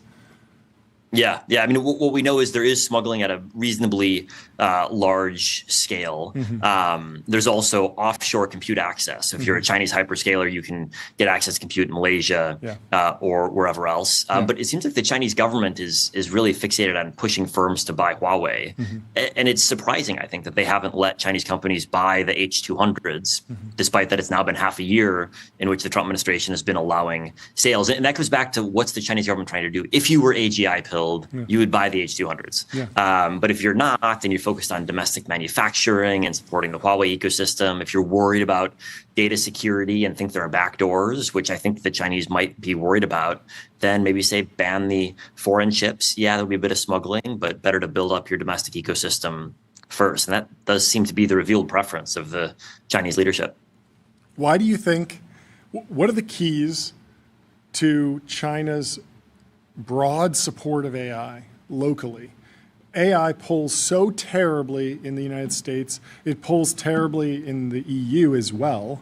But China is almost flipped. It's like 80% support artificial intelligence. Only in America, it's like 20%. What's going on? I think part of it might just be the media landscape. In China, if there are topics that the government doesn't want discussed, they don't get discussed. That's part A. B is that the entire tech sector is much less controversial among the Chinese populace than in the U.S. We've had a decade of debates about Mark Zuckerberg and social media. That's been present in China to some degree, but much less toxic than in the U.S. And then I think third, U.S. AI firms have been uniquely bad with publicity. Promising to destroy jobs, promising to threaten the future existence of humanity. That's been the marketing of AI over the last couple of years. And, when you hear that, it's not surprising people don't like it. Yeah, that makes a lot of sense. Is anything happening in Japan that's relevant right now?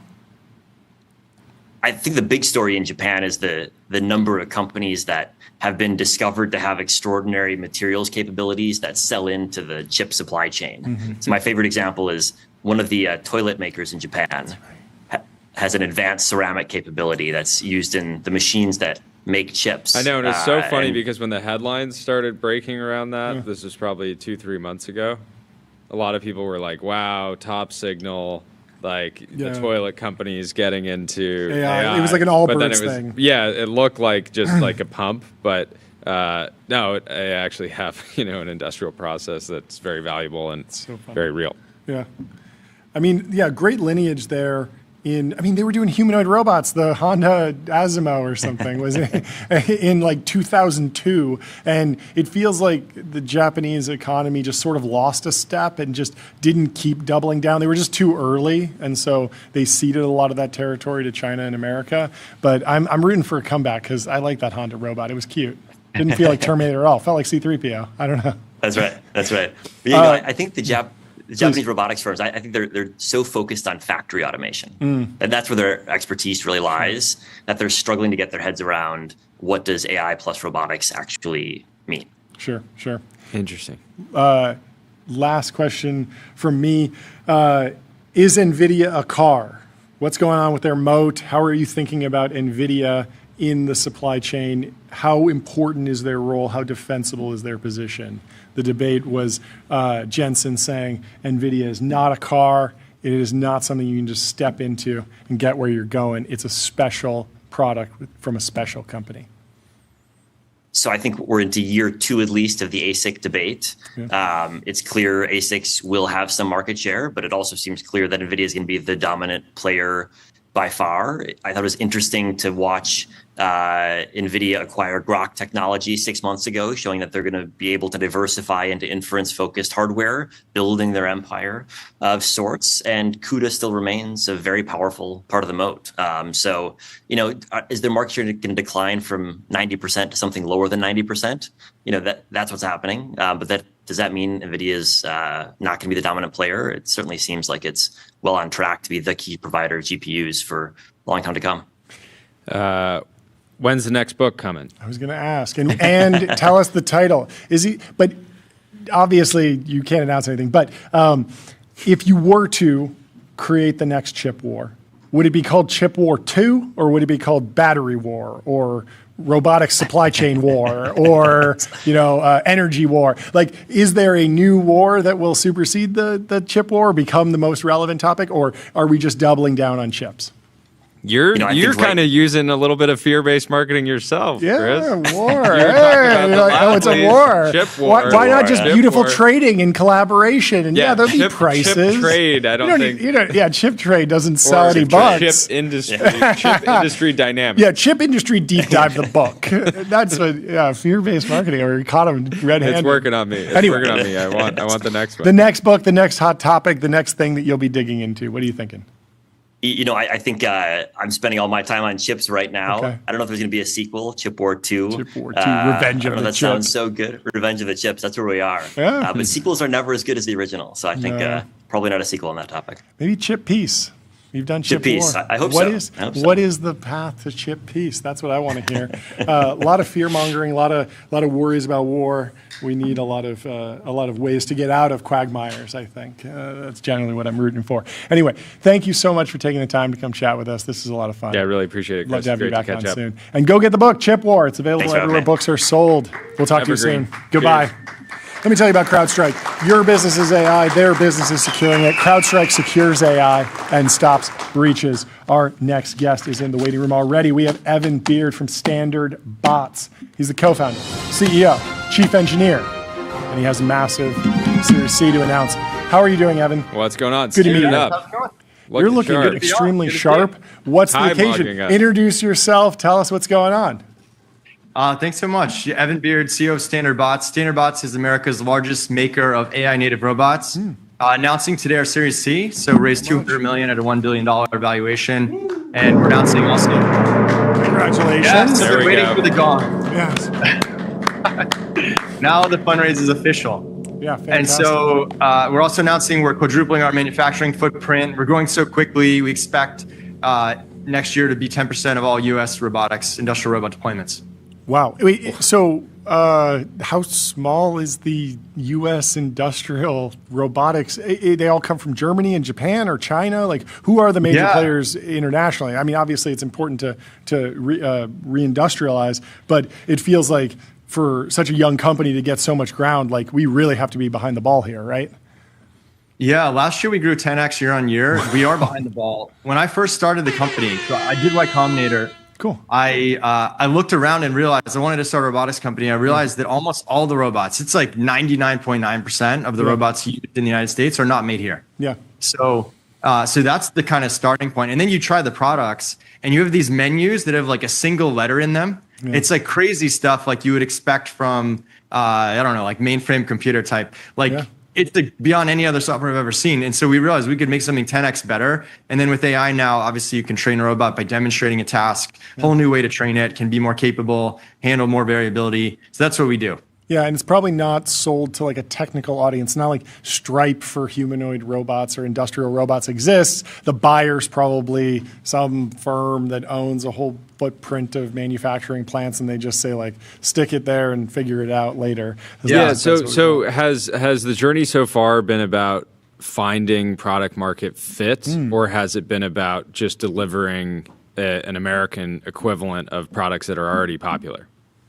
Yeah, it's a great question. When we first started, so I talked to 100 different manufacturers and I asked them, do you like your robots? Who programmed them? Can I play with them? How long did it take? What are they doing? It was really from the beginning, we knew exactly what we needed to build. And from the beginning, the problem was actually building it. It wasn't like, what do we build or how are we going to reach the people or do they want it? And what's been consistent from the beginning of the company, we did our seed round around 2020, has been we build the next thing that we know people need and we see even more takeoff and even more accelerated growth. So it's mostly been a technical problem, which is what I wanted when I got into this whole thing. Yeah. Yeah. It's great if demand is all there. How vertically integrated do you want to be? I've heard a lot of FUD about actuators and small drone motors and all these different pieces deeper in the supply chain. You hear about the American company that is the brand, and it's all made in China, or then the American company that's making the product for for the American brand, but then all their parts are made in China. And we're going through this process of working through the entire supply chain. Let's just say this, John. He He made that tie. That tie is a standard bots tie. There we go. He's got to go all the way. You got to go all the way. I imagine. I do try to wear Nikes. I try to do. I rep the American brands, but we're trying to make every single component of the robot with this fundraise in the United States, and we've already designed most of it. So like we designed our own motor. We designed our own motor controller. Like we wrote the original firmware. I wrote the original firmware to do all the motor control. 60,000 times a second, switching electricity to make the magnet and the electromagnet.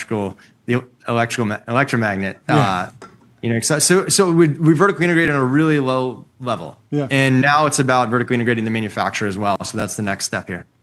What is demand like for American-made industrial robots? Obviously, people online, commentators, investors have gotten the memo about the importance of reindustrialization. But if you're just some American manufacturer, like you might not have the money, you might not really care, your customers might not care. Like, how resonant is this idea? Yeah, is part of it people just like knowing that you guys will be stopping by the factory, things like that. Like how are you differentiating besides like the country of origin? Yeah. Yeah, no. So our whole focus is training through demonstration. So we have made it so that an average assembly worker or manufacturing worker can train a robot, and with our next software release, they can train an AI model too. And so this is it'd be the equivalent of if you could fine tune like ChatGPT without any kind of software engineering degree, and we make it so simple and easy to show a robot what it is you want it to do, and then have the robot go and do it on its own. And none of the other incumbent robots, they're so far in the past that I don't think they're even beginning to work on this. And I think that there is a real potency to vertically integrating to be able to make the hardware and the AI stack and the software all together, because you can make it work better. And so that's what we do, and that's what we've been focused on. And I think that it's that combination that allows you to go address all these tasks that otherwise you just can't automate today. Are there many robotics-led manufacturing robots? I'm thinking like, a PE firm says like, hey, there's like a very specific type of manufacturer. They haven't adopted technology as fast as they could. We're going to buy these companies, combine them, and, let's say roll out standard bots across their whole fleet. We are working with a couple of those types of private equity firms. So we have, many hundreds of customers now. So there are some of those. It's a lot of just we've got small and medium businesses in almost every state. We have iconic Fortune 500s, oil and gas, data centers, aerospace, automotive. So really spanning the gamut there. But it's people who are making the things that make America, the manufacturing components, also the end products that we use. And that gets us up out of bed, because what robots are today are really, they're the tool for us to make our economy and our country. Manufacturing affects 1/3 of GDP, 1/3 of all jobs. And so if we can move the needle on those things, it moves the needle for the country. And that's why I've been to testify to Congress twice in the last few months. And this is it's really across the aisle. There's agreement that we need to dominate robotics as a country in this next. And so I think to your other question, it's very important, I think, that all the components are made here, because we don't have this supply chain here today. And you don't want to have something that is so fundamental and foundational to the future of this country not made here. It's just not a good play for our kids. Last question for me. How do you see humanoid robots fitting into our robotic future? How do you think they fit in, break down? I'm always shocked by this stat that I think Amazon employs like 1 million humans, but also 1 million robots, or they've deployed 1 million robots while scaling their workforce into like the tens and hundreds of thousands. And there seems to be some synergy there. I imagine that there's a lot of energy around humanoid robots, but there's so many situations where you want a robot that just bolts to the floor with a lot of power, that can just move a steel beam that a human can't perfectly, repeatedly via demonstration learning. But how are you thinking about that adoption curve? Because I imagine there'll be some takeoff and exponential growth, but give me some nuance of what you're seeing on the ground. Yeah, our view is for a controlled environment, factory, field, warehouse, that a legged humanoid it's going to be more cost, more unique parts, but it's also going to be less efficient. So you just have a worse ROI. Yeah. So we think maybe humanoids are right for the home, but then you have the safety issue. Like when it's going up the stairs, you need 2 5-year-olds to be able to jump on the back of it and pull it, or try to trip it. It's the Home Alone test is what I call it. The Home Alone test. The Home Alone test. Yeah. Yeah. but I think we're years away from, because like you see RL robots flipping with RL and it looks so impressive, and I think the average person thinks like, okay, it's all solved. Robotics is solved. But Totally. I think to solve to beat the Home Alone test, RL is not quite there, and it's hard to simulate all the things that an 8-year-old could do so you can't even do the RL right now, right? Because we don't simulate all the soft bodies and the meshes that are cutting, and so it's an unsolved problem. I think it's going to be years away from being solved in the home. And in the factory, we make it, as you said, there's a lot of applications where you just need a static base, or maybe you maybe some you need a mobile base, and maybe you need one arm, maybe you need 4 arms. So we have a flexible platform where you can kind of mix and match depending on your needs, and we think that's the best ROI, the best performance. But humanoids are better at one use case. Do you know what it is? Raising money. So.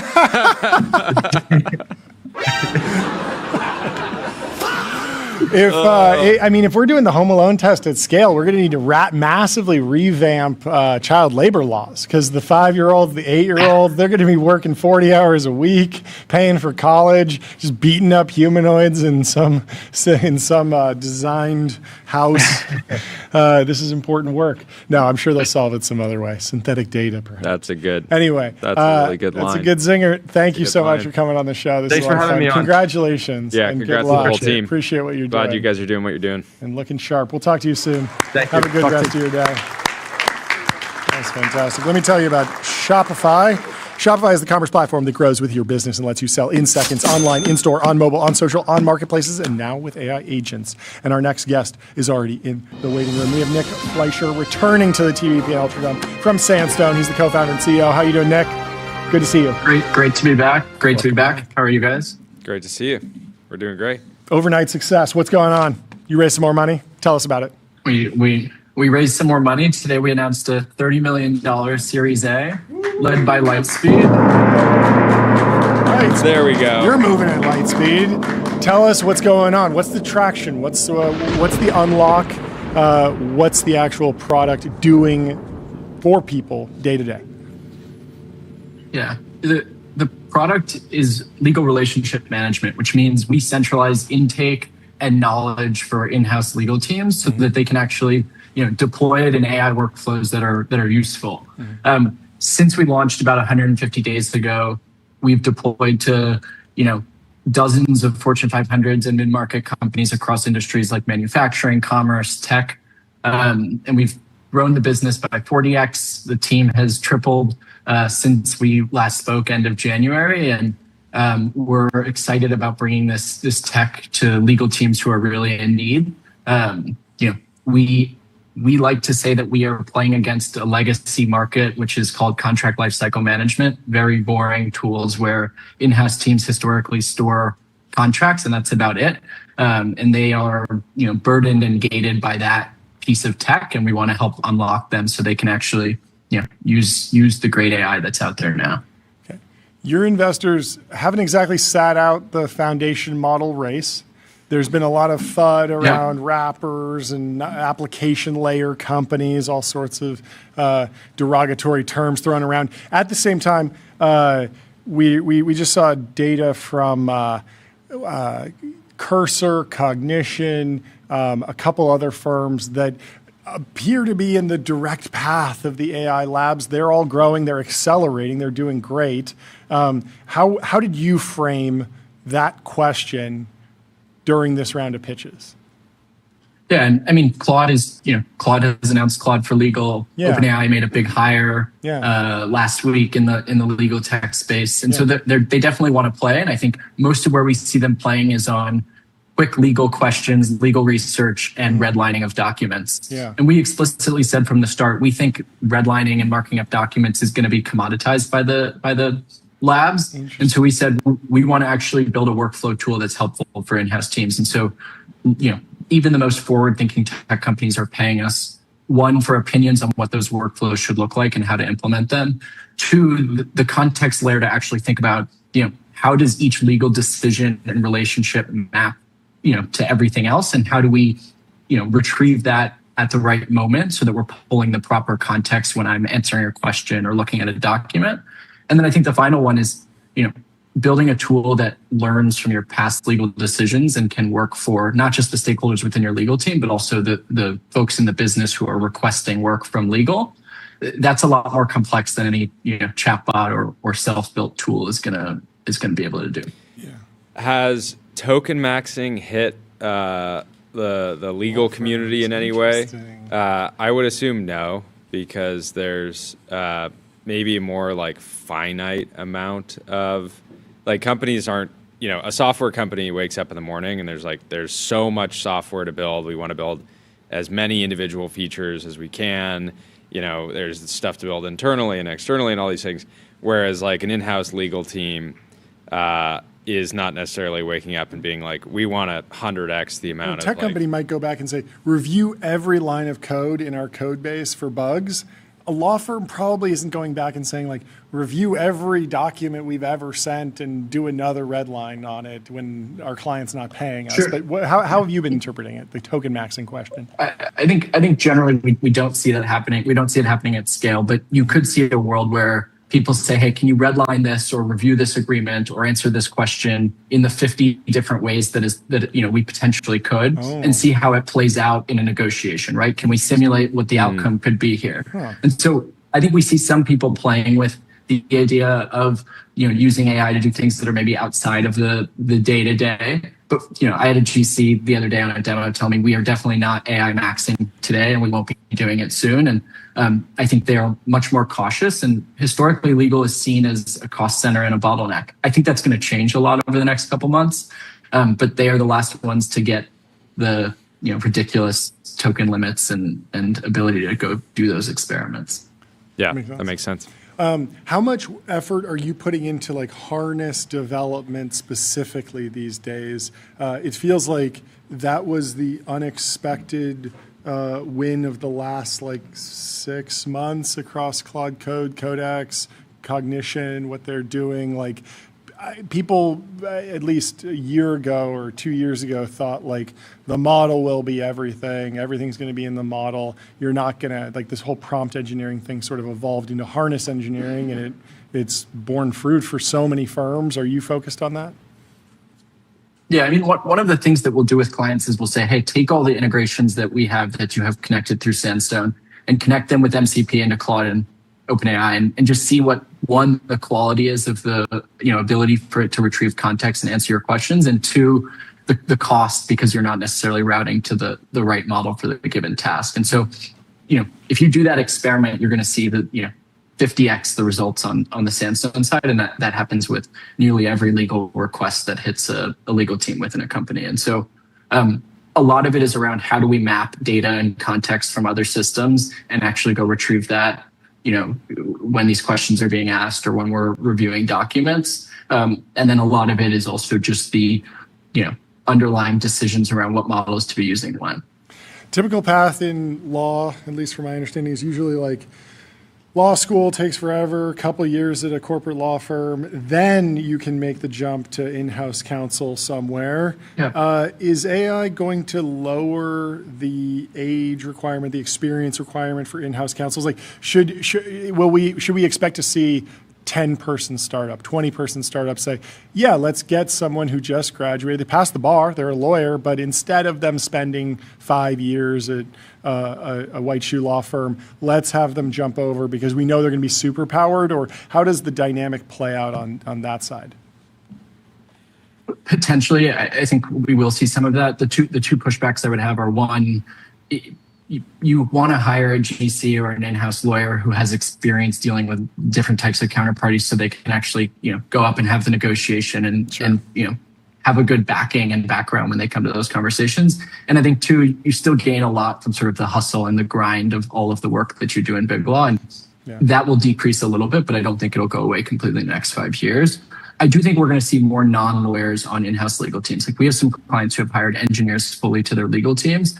And historically, legal has had this role called legal ops, which is essentially, if you think about rev ops on the revenue side, it is sort of the person who, pulls everything together, builds the systems, manages the processes. These people are becoming more and more technical, and I think we're just going to see a lot more of them. Like you look at Mercury's legal team. I think it's in the 20 to 30 person legal team range, and they have several people doing legal ops. Historically, it would have been maybe one or at most two for a 30 person legal team, but we see people focusing on it more and more. That's very cool. What are you tracking on the consumer legal side? Like legal Zoom. This is sort of out of your wheelhouse, but I'm just sort of interested. Yeah, well, it's more interesting to ask you than somebody that's actually building that space. Legal Zoom was like so magical. Initially, it was just form filling, and then we got Stripe Atlas. But is there more there? I mean, people are going to go to the models and demand legal advice one way or another. They're going to jailbreak them if they have to. But how does that market change? How do you think? What do you think is going to happen in that market? Is there anything interesting you see as changing?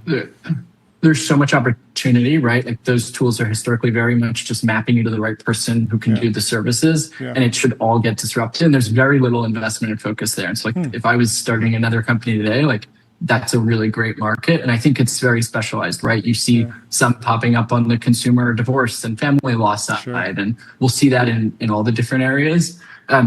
The other thing is just law is getting more complex, and there's a lot more of it because of AI, right? All of our clients are telling us they're busier than ever because the people in the business are negotiating more. They're doing things with AI that they shouldn't be. They're creating more text and more words, right? The business users are token maxing. And so as a result, there's just more legal work, right? And there's more regulation. And so you're going to see people wanting cheaper options for getting the answers to their questions and getting through cases. Yeah, Tyler Cowen had a funny take on this. There was like, even in the most aggressive ASI scenario, you're going to have tons and tons of government lawyers because we're going to want the humans to write the laws that govern the AI and whatnot. Anyway, thank you so much for taking the time to come chat with us. Fantastic progress. Congrats on the 40X to the whole team. We're going to hold you to that the next time you come on. Better be a 40X. Ideally accelerate. Yeah, maybe 400X in 150 days. There we go. He's calling the shot.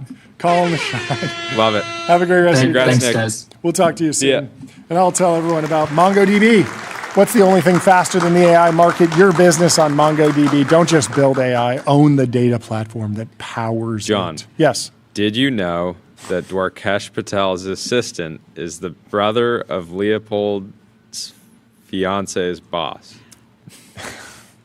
I heard that Dwarkesh Patel's hairstylist's uncle went to school with Demis at DeepMind in preschool. And so I thought that was something that needed to be disclosed.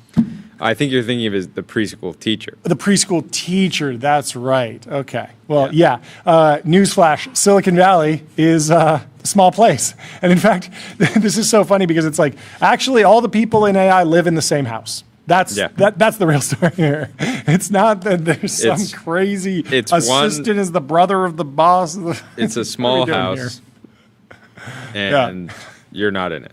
Anyway, it's very funny that somebody tried to drop this as a bombshell and wound up writing one of the most confusing lines on X. But it's not AI. We're still creating new sentence structures. We are. Never before in the English language is something so confusing. Before we bring in our next guest, Chris, Ninja One, we have Paul Graham said, what do you say? I strive to make my writing unsummarizable in the sense that it has so little fluff left in it that if you take any words out, as summaries by definition do, you lose a lot of interesting ideas. And somebody just says, well...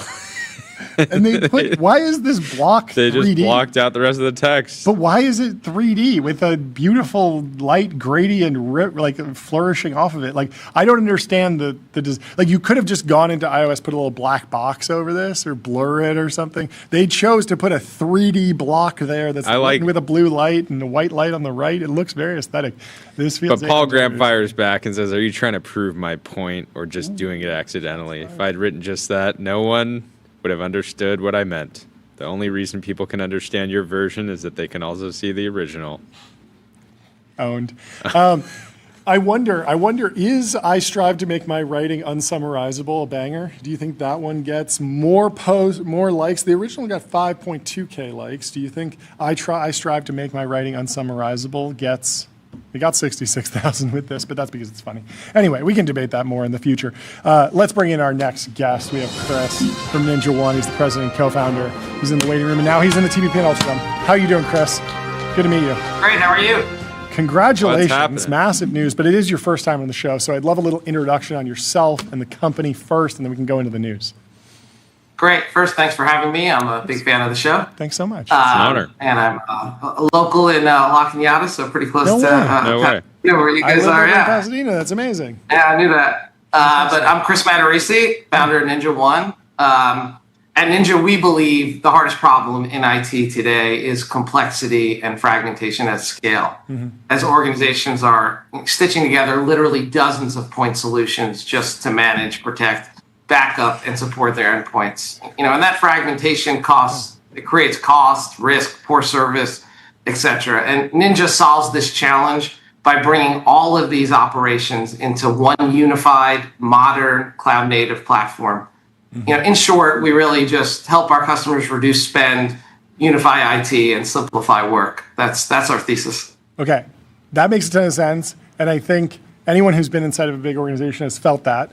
At the same time, point solutions are great sometimes. And I'm wondering about how you do the dance between, well, we're so baked into this, we're so locked into this, or only this point solution does this particular strategy or technique for us or solves this problem for us. We just can't rip it out. How do you integrate different point solutions without having people actually need to pull back from the software or the solutions that are providing real value?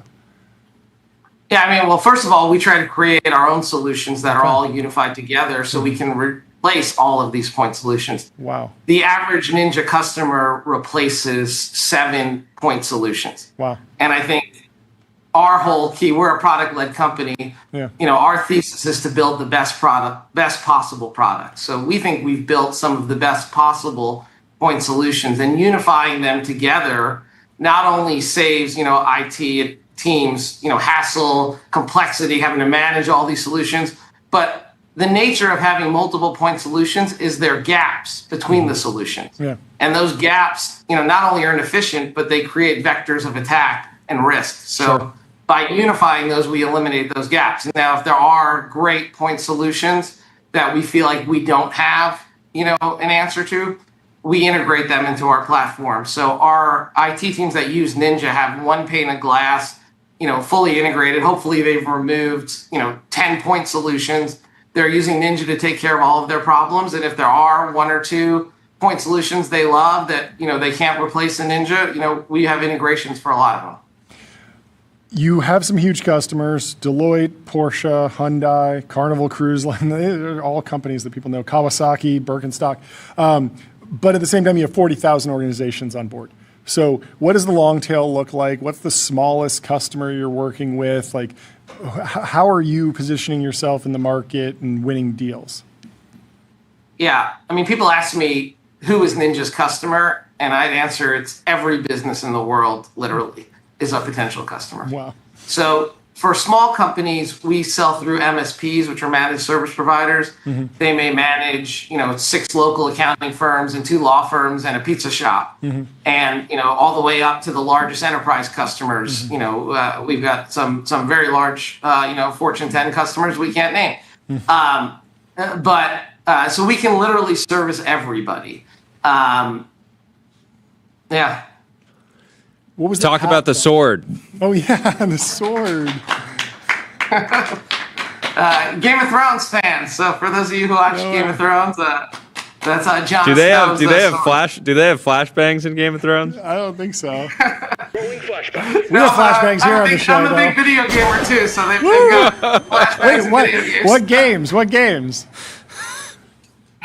We play everything. Okay. I actually started a couple companies that were video game companies. No way. My co-founder is really big into Call of Duty, so we've got Call of Duty. They got flashbangs in Call of Duty. They also got smoke grenades in Call of Duty. A UAV on lunch. Are you and I'm into more of the strategy games. So. Are you a Counter Strike? You're more strategy games. Okay. Wait. 4X or like Age of Empires, or are we doing Hearts of Iron? I've done Age of Empires, but even games like Hearthstone. Hearthstone's great. Yeah. Even my partner and I actually started playing Axis and Allies when we were kids. And That's a great game. We always say Ninja is one big strategy game. It's just a high stakes strategy game, but it's still fun. I love it. My business is so addicting. Is it getting more? Yeah. Is it getting more high stakes in the age of AI? Is it because of security risk, or is it a pure accelerant to your business? Like, how have you been processing the last few years? It feels like it's a great place to be with 40,000 organizations, 140 countries, lots of opportunity. But what has the shape of the impact actually been? Yeah, one thing I'd say is the 40,000. That's 40,000 customers. I mentioned some of those customers are MSPs that service hundreds of customers. Wow. So we might have close to 1 million businesses using Ninja. Whoa. That's crazy. But as far as AI, we see AI as a real tailwind, that's been accelerating our growth, and it's going to continue to accelerate our growth, for 3 reasons. First, we monitor devices. And we've seen over the last several years device proliferation, and I think we're going to continue to see that. It's laptops, computers, but it's smartwatches. Yeah. It's Microsoft launched some like smart badge, and like Microsoft Yeah. launched a desktop device, and like it's clearly leaking into everything. Even fast food restaurants, it's not only the computers in the restaurants, it's not only the point of service equipment, the order boards, but now the fryers are endpoints, the grillers are endpoints, and we monitor all of those. And IoT with AI, you're fryers going and to have grillers. robots and even more devices coming in. So the more devices, the better it is for us, because that's more devices for us to manage. So that's one real tailwind. Secondly, we're incorporating AI into all of our products. So AI is making our product more efficient and more powerful, and thus more valuable to our customers. And we're also coming up with a number of AI native products that we just released. A vulnerability product. We have a patch intelligence product. And then finally, and perhaps more importantly, we've seen in the news even today, that AI is creating more vectors of attack. So more vulnerabilities are exposed, more things are need to be monitored and managed because of those vulnerabilities, and they need to be patched quickly. And that makes our product even more valuable. Very cool. Well, where's the company based primarily? You said you're in LA, but is the company distributed? I'm in LA, but we're all over the world. Our largest offices, are in Austin, Texas, Florida, and Berlin, Germany. But we've got offices in Australia, England, Singapore, Spain, Philippines, Indonesia, a bunch more. Wow. Global. I love it. I love it. Well, thanks so much for taking the time to come talk. Yeah, it's great to meet you, Chris. Thanks for coming on, and congrats on a massive milestone. I'm sure you'll be back on very soon. I don't think we hit the gong. Tell us about the fundraiser. How much did you raise? So we raised $400 million in certain extensions at a $12.3 billion company valuation. Fantastic. There we go. Doubling the valuation since February 2025. Thank you so much for taking the time to come chat with us. Not bad at all. Have a good rest of your day. Massive stuff. We'll talk to you soon. Great hanging with Chris. Remarkable ability from Chris to be completely unfazed by the flashbang. And and the smoke grenade. Just like, I guess this is how just it another works. day at work. Yeah. Where should we go next? Pat McAfee is negotiating a new deal that could pay him over $60 million a year for ESPN. This is in The Athletic. Big news for one of our biggest role models. ESPN and representatives for Pat McAfee are discussing an extension to his contract that would pay him more than $60 million per year. Deal's not completed yet, and if an agreement can be reached, it could be a sliding scale based on his new responsibilities. McAfee, already omnipresent, could be on the air even more with a bigger role in NFL coverage. I'd love that. And that was a last big night thing. he had a watch along on actual TV for the Knicks game. That's super cool. Yeah. And he's been brought into the college football ecosystem and been a really important voice there. He's 39, 2 years remaining on his current contract, and he's a college game day panelist and has various appearances on other on other programs. The makeup of the new deal would be similar in structure. ESPN's viewed the arrangement as a production contract and a separate talent agreement, differentiating it from the deals with most of the on-air personalities. Hosts a 3-hour daily show with his crew, the Pat McAfee Show. The first 2 hours are on ESPN, while all 3 are on YouTube. Very interesting split there. Let's head over to Verizon CEO Dan Schulman to talk about some of the advantages he's getting, he and Verizon are getting out of AI. Okay, let's see. In the last 3 months, we've been experimenting with agents that are replacing some of our customer service reps. And those agents, their customer satisfaction rate is 1,280 basis points better than what we had before. 1,200% basis point increase. That's a 1,000 basis point lift. Think about that. 1,200 basis point lift. That's 12%. If you're putting it in normal terms, it really does sound way more than 12. It sounds like 100 times as much because the number's 100 times bigger. But as a reminder, if you Dan Schulman, the CEO, was in the Wall Street Journal recently for preaching straight talk about AI and job losses. This was on April 19th. And he claimed that within the next 2 to 5 years, unemployment in America would be 20 to 30%. So what is that, 2,000 or 3,000 basis points? Yeah, 3,000 basis point unemployment rate. He warns that advancements in humanoid robots could upend the manual labor jobs still seen as safe today. So it is notable that people outside of AI actually have the most aggressive near-term predictions around employment. Yeah.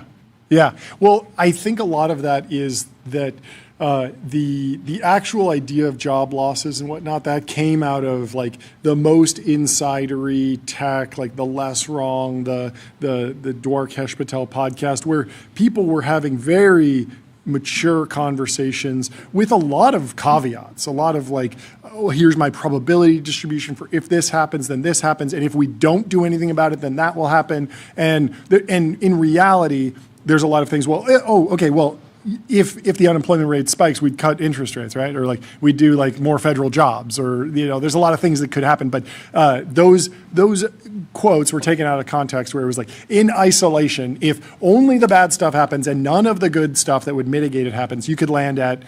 And then the original thing was Dario saying 50% of early stage white collar work, which still puts you at less than 10% unemployment rate. And then he revised that down to 10% unemployment more broadly, which is still lower than this. And then people took it and were like, oh, well, if the smart guy who just put up a 10x annual run rate year said it, I should go a little bit further. I got a 10x that again. And then you wind up with, we saw that iced coffee hour clip of someone saying, what was it, 80% of jobs? I think he said 80%. I've heard 50% multiple times. And then Luke Belmar, that influencer, said 100% of jobs. And so like you just it's notable though it's never their job.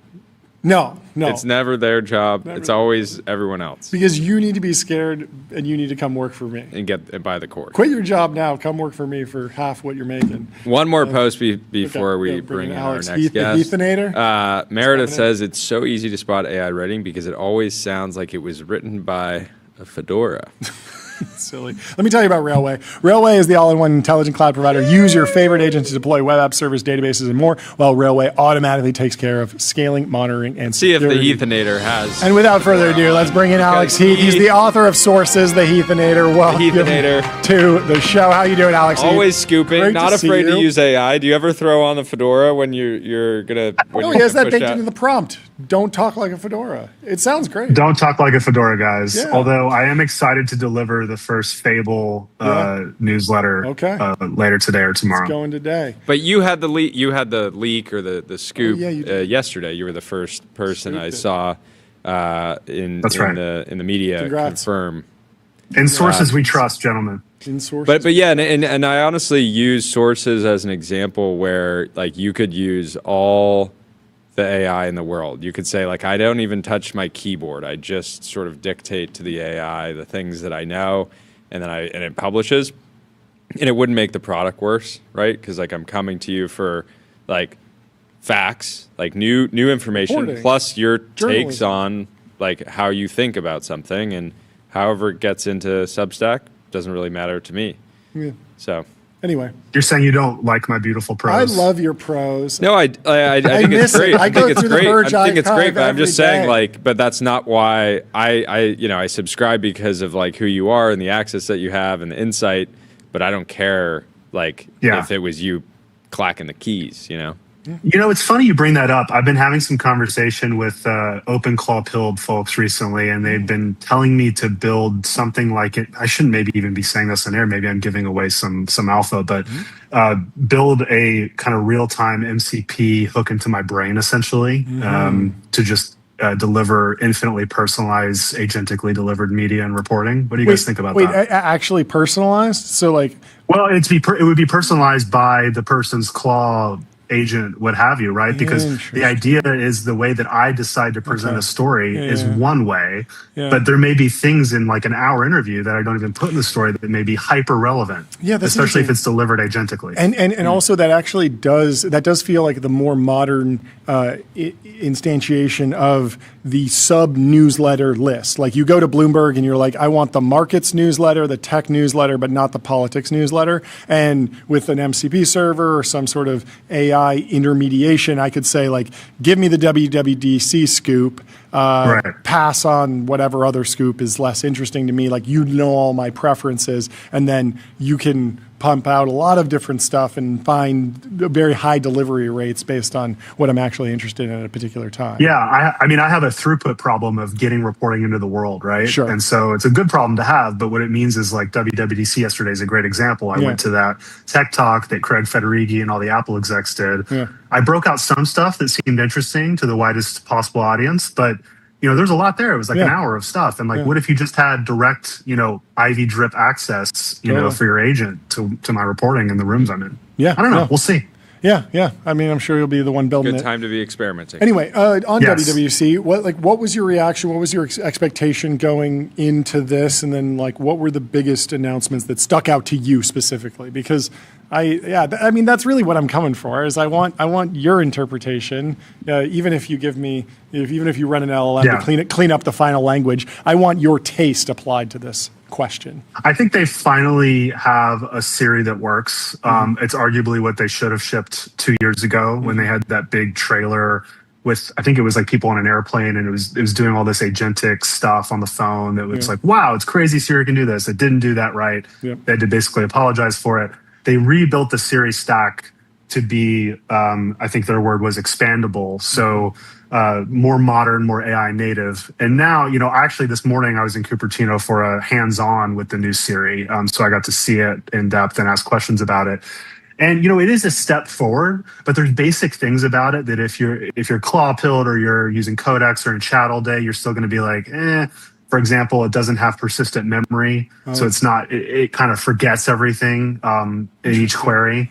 They haven't built that yet. I wouldn't have expected that. Hold on, I wouldn't have expected that because it feels like that's a source of, like, memory is not like the number one feature that people benchmark the current models around. They're like computer use, MCP integrations, and like, can I set Codex or Claude Code to run for like 9 hours and it comes back with something really polished and just writes amazing code. The memory thing, it feels like personal super intelligence, feels very Apple, and they have all of this. That's very surprising to hear.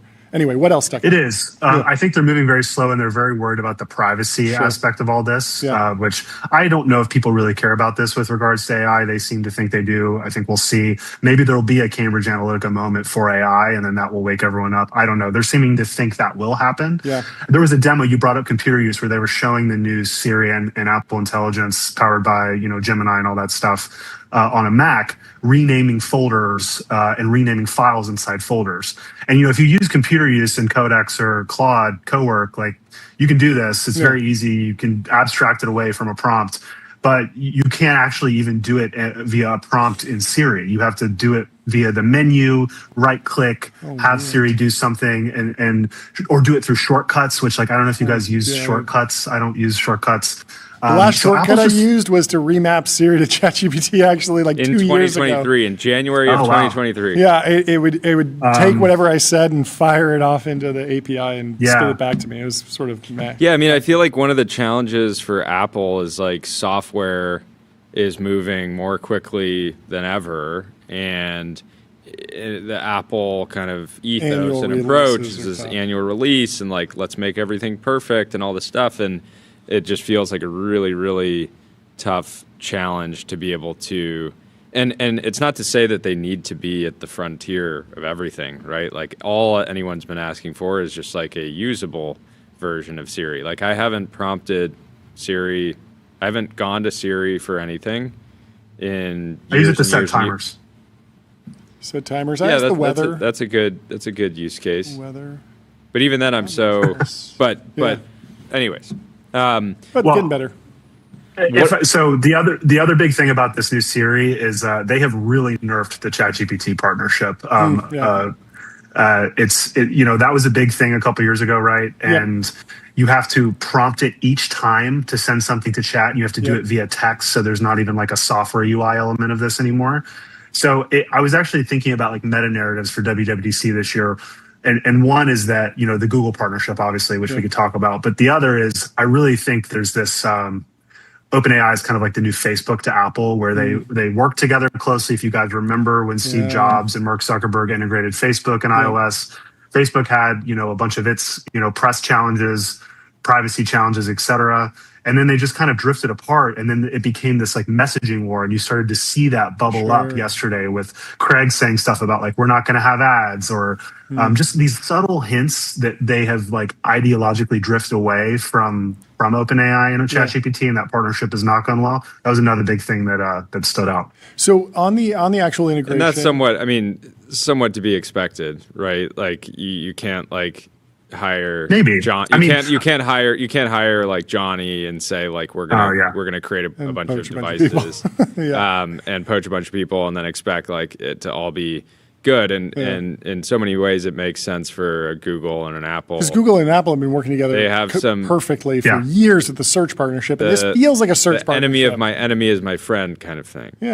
I think so. They know Google well, and a bunch of Google people have come into Apple to reboot the AI strategy. And the whole point of that, very unique, which Apple's never done this, by the way, and on the record, like post keynote thing with their execs. It was very unique. We got in this tiny theater, got to ask Craig and the execs questions. He did this, like, I called it AI in the newsletter, I called it AI 101. He had this like almost whiteboard like graphic where he was explaining AI stacks, how they work normally, how Apple's works, and really doing a lot to try to show that yes, they're distilling on Google, but they really control everything. It's insanely post-trained on everything Apple wants. It's not going to give the same kind of responses that Gemini would in a Google Surface. And I think that was the point of that entire thing, was to just say like, yes, we're working with Google on AI, but we're not actually using like the Gemini product. I wonder if it's going to have its own stylistic flourish. You got to do a salami bench where you tell Siri, if you tell Siri, or if you tell Gemini that you've had a kilo of salami, it will tell you to dial emergency services. So 999. You've tried this personally, Jordy? No, but there's been some chatter about it. Yeah, I wonder if it'll have its own turn of phrase, like it's not this, it's that, or you're absolutely right. There's like all these different phrases that each different model sort of like leaves its touches on. What about there's only a certain set of devices that the new Siri is going to work for? I think it's anything that Apple Intelligence runs on right now. And then the latest models can do, or the latest phones with 12 gigs of RAM can do the like the highest tier, and then beyond that you go into the Apple private cloud, which is NVIDIA GPUs in Google Cloud platform, which is like their own thing. Have you dug into like where in Google Cloud it's going? Because they just did that deal with SpaceX for Colossus, and that feels like not perfectly in line with like Apple's commitment to environmental considerations necessarily? I think that's going to be a way slower ramp than people realize. Okay. So to start, the new Siri is only in English. It's not in China and the EU. Okay. And they're doing a beta invite waitlist approach. This makes so much sense. I think through the year. Because I was looking at like a billion users. If a billion users are even just asking for set a timer and it's doing inference, like that's a ton of tokens. And we've seen the ramp at Google as they've stuffed everything everywhere. Like they're just going to wind up with a big token budget at some point. But it sounds like it's a walk, crawl, run strategy. I think it's a slow ramp. They were showing us some of the new photo stuff, photo retouching, removing things in photos, and it would take it like 25 seconds to change the backdrop of an image. So they're doing cloud inference, but again, it was like even in the demo in Apple Park yesterday on launch day, it was like slow and there were bugs because they were like, our servers are melting. We're getting way more interest in this than we thought. So I think they're going to take a very slow approach. But that was actually the number one question that people were asking was, what are the inference costs of this? How is Apple doing this? And like, how big are they actually going with GCP? But I think it's going to be a slow ramp. Yeah, because I mean, if you look at the like leaked financials from the AI labs, like we're not in this paradigm of like, training is the only cost. Like inference does have cost. It does CapEx associated with it. And Apple's been telling a very beautiful story of like, hey, we're sort of an AI winner without any of the CapEx. But if you start offering inference, you're going to have a Google Cloud bill. You're going to need data centers. You're going to need clean data centers that take longer to build. And all of that is going to show up at some point. But I think the hope is that they're just not jumping the gun. They're not stretching themselves. They have the cash. They have access to the debt market. What's the latest on liquid glass? Oh, yeah. Liquid glass. They barely talked about it. And they didn't talk about the Vision Pro really either, which is where you see liquid glass kind of at its fullest. I love that product set certainly on the backdrop. I know. Vision Pro. I'm the biggest user. Oh, you are? I love the Vision Pro. I watch movies in it. You use it on a plane? Yeah. But mostly, like, you're that guy. I'm that guy. Yeah. I know. I love it. It is the anti-brain rot device for me. I put it on and I'm not on my phone and I just watch a movie. I watch Citizen Kane. It's a movie that would be like, you don't want to watch Citizen Kane on your phone. You don't want to watch it. And even if you watch it on the TV, you're going to get up, go get popcorn or like check your phone. Somebody's going to text you. You're going to be laughing at you. Because it's a slower seriously movie. Watch Citizen Kane from start to finish Vision on my Pro? Apple Vision Pro. Lawrence of Arabia, too. Incredible. Lawrence of Arabia. It's a 3-hour movie. It's a long movie. It's hard to make the time to sit down. Wait, John, do you mind if we pull up an image of you on a plane using a Vision Pro? Do you actually have one? Ben has one. Wait, really? No way. No way.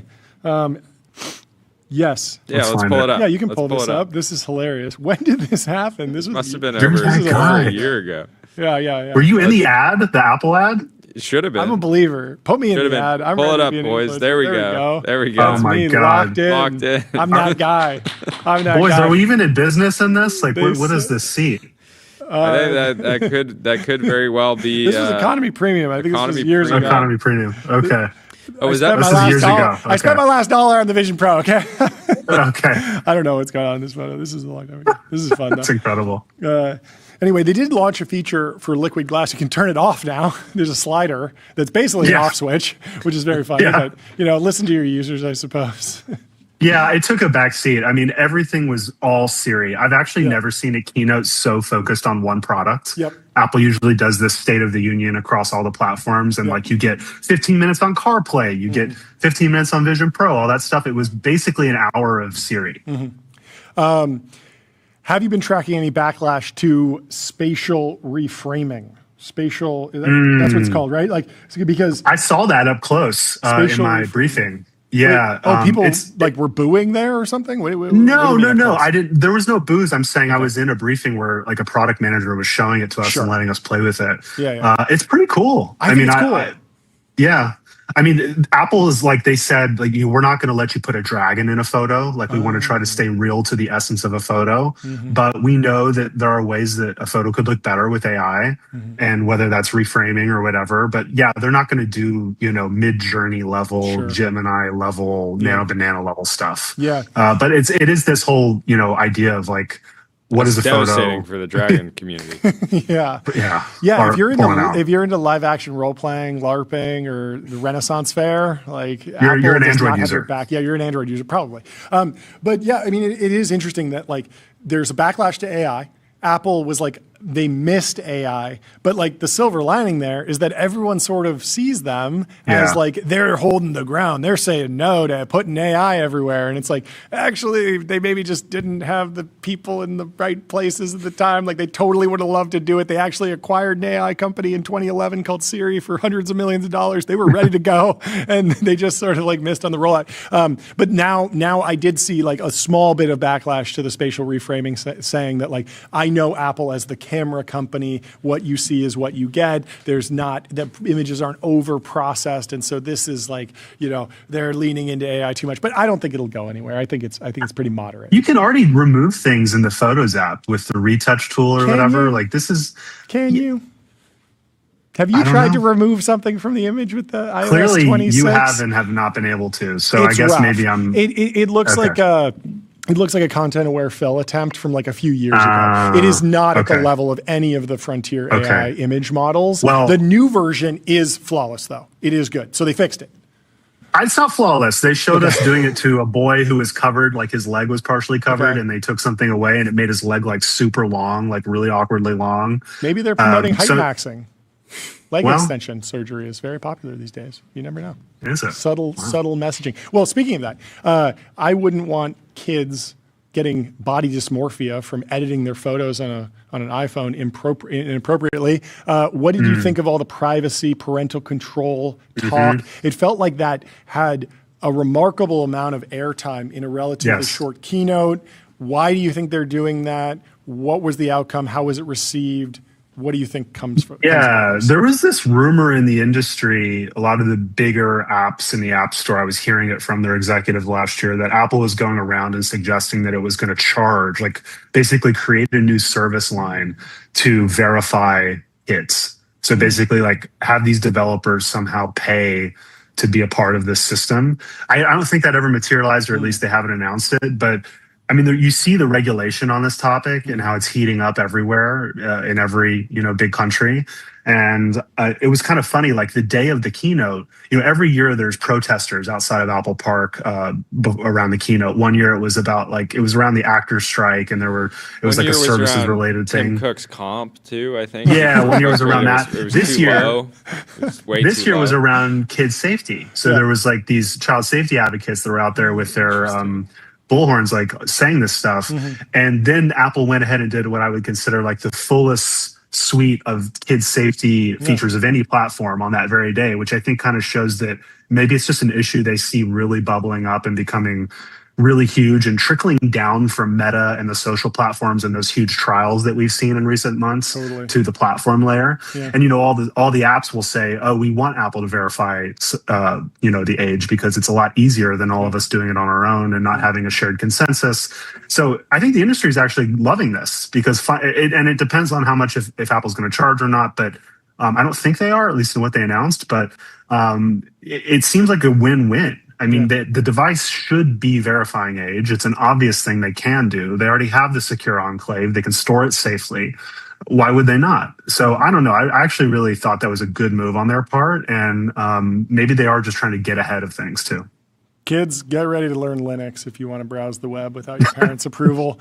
That's always been the case. I think this is good. I think it's good to have the parental controls, and then the kids will hack their way around. Did they talk about ads at all besides that small shot around that they took? Because they're bringing ads to Apple Maps. They have ads. You got to imagine that they'll put ads in this thing eventually. Why I mean, not? the idea that they really can't take the stance that ads are universally bad, or they would have to self-identify as a bad actor. I mean, when you look at the new Siri app, right, which I looked at this morning and played with, it is a very, very bare bones, I would say, almost knockoff of ChatGPT. So a lot of surface area for ads. A lot of surface area for things. I mean, there's barely anything in there. Sure. I don't think they'll do it anytime soon. Like the idea, like they're putting ads in maps, so you will search something and it will pop up. Like the first result will be for somebody that paid to be there.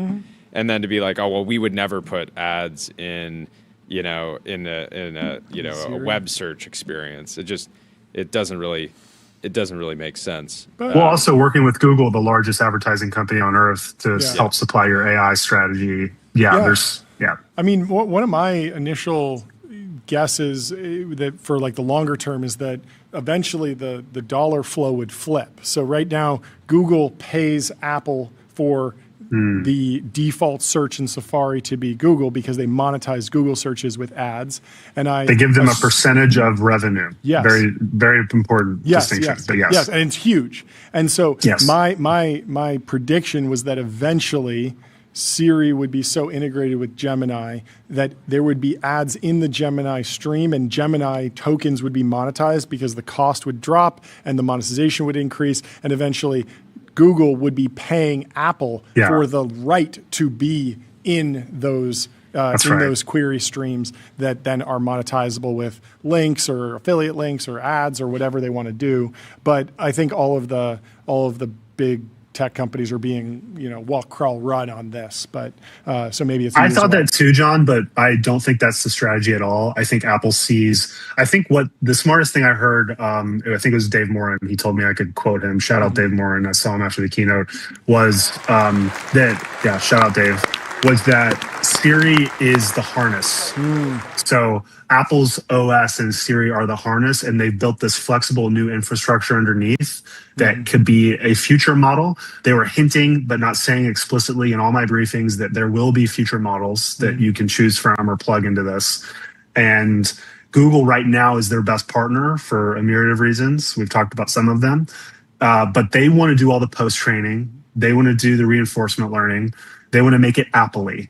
And they have their foundational model strategy, and they're not at the frontier, but I think they want to be eventually, and they're getting that flywheel going. And I think this is potentially just a short-term thing to them owning their destiny on the AI side more. Yeah. I think they feel like they finally have the pieces in place to get there. It's still going to take probably a couple years. As we see with Meta, like rebooting a lab is no small feat. You have to get the flywheel going. I think they're on that path now, and they feel good about it. But I thought what you said was correct, right? That it was going to be just Gemini tokens that they monetize like search. And I don't think it's going that direction at all, actually. Interesting. Would you expect Apple to make an AI-related acquisition at north of $1 billion in the next Looking at year? Thinking Machines a year ago. I thought they would have already done that by now. They looked at Perplexity. Yeah. They looked at Thinking Machines. If they got this far, what do they need? Yeah. So they have this web knowledge graph now that I think was what the Perplexity acquisition would have unlocked for them. So they already went and did that. So I don't know what value Perplexity brings them now. I don't know what Thinking Machine's strategy, frankly, even is for it to make sense for Apple, much less like what Thinking Machine's strategy is. So I guess I just don't get it. So I think they could make an acquisition, but it would be talent based. I don't think there's anything that's going to be fully resetting the strategy or like foundational, like an Oculus or something like that. I mean, I think that moment's kind of past. It feels like all these companies are huge and mature, and you're not going to buy Anthropic. Even if you're Apple, you can't afford it, and they wouldn't sell. So you have to go out on your own. Yeah. Yeah. Makes sense. Yeah, and if you look at the history, it's like Beats was like I think their biggest acquisition ever, but it was like pretty conservative from a revenue. And what did that standpoint. do? It got them some like Dr. Dre ads. Well, yeah, like, but it's just like their style is like let's buy, let's do like effectively acqui-hires, get really great people on board. Yeah, but the issue is that all the great teams get marked up so quickly into the billions now that they get kind of. They're no longer that great at candidates for acqui-hires because the investors on board are going to say like, I give you guys, $200 million to take a big swing, just take a big swing.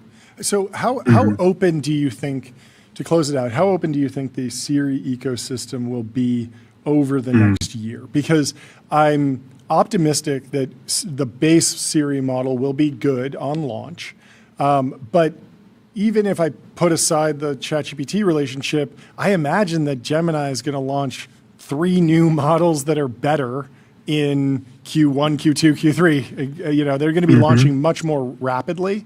And if I just want to switch over the default model to something that's more frontier, I saw in the Siri app, I could select from the dropdown. It was unclear if that was a default or something that I have to do per query. And then there was a big question in my mind about, will I be able to effectively remap the side button to just say, hey, Siri AI fine-tuned on Gemini 3.1 or 3.5 or whatever. That's great, but 4.0 just came out from Google, and I want to use that when I hit the button. Do you think that'll be an option?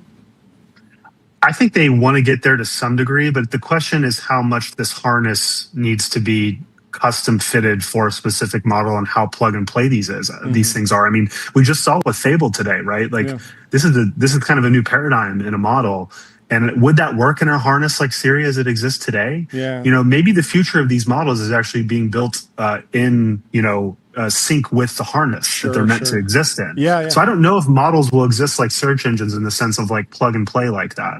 The products are just so integrated, and models are changing the way we think about operating systems with agents, right? Yeah. So could you, maybe to some degree, I think they will do something like a half measure there, but I don't think it's going to be quite as full featured as you think. But you did kind of hit the nail on the head, which we can end on this. Like the new Siri, it's up to the developer to opt into this new Siri in the sense of it can see everything on the screen if it's like basic text and photos, but it can't understand a UI unless the developer opts in, which means you're basically letting Siri take all your data. If you're Canva, it's like you're giving it up to Siri, and it lives on device, and they say it's private and Apple won't train on it, but you're still kind of fundamentally doing that, right?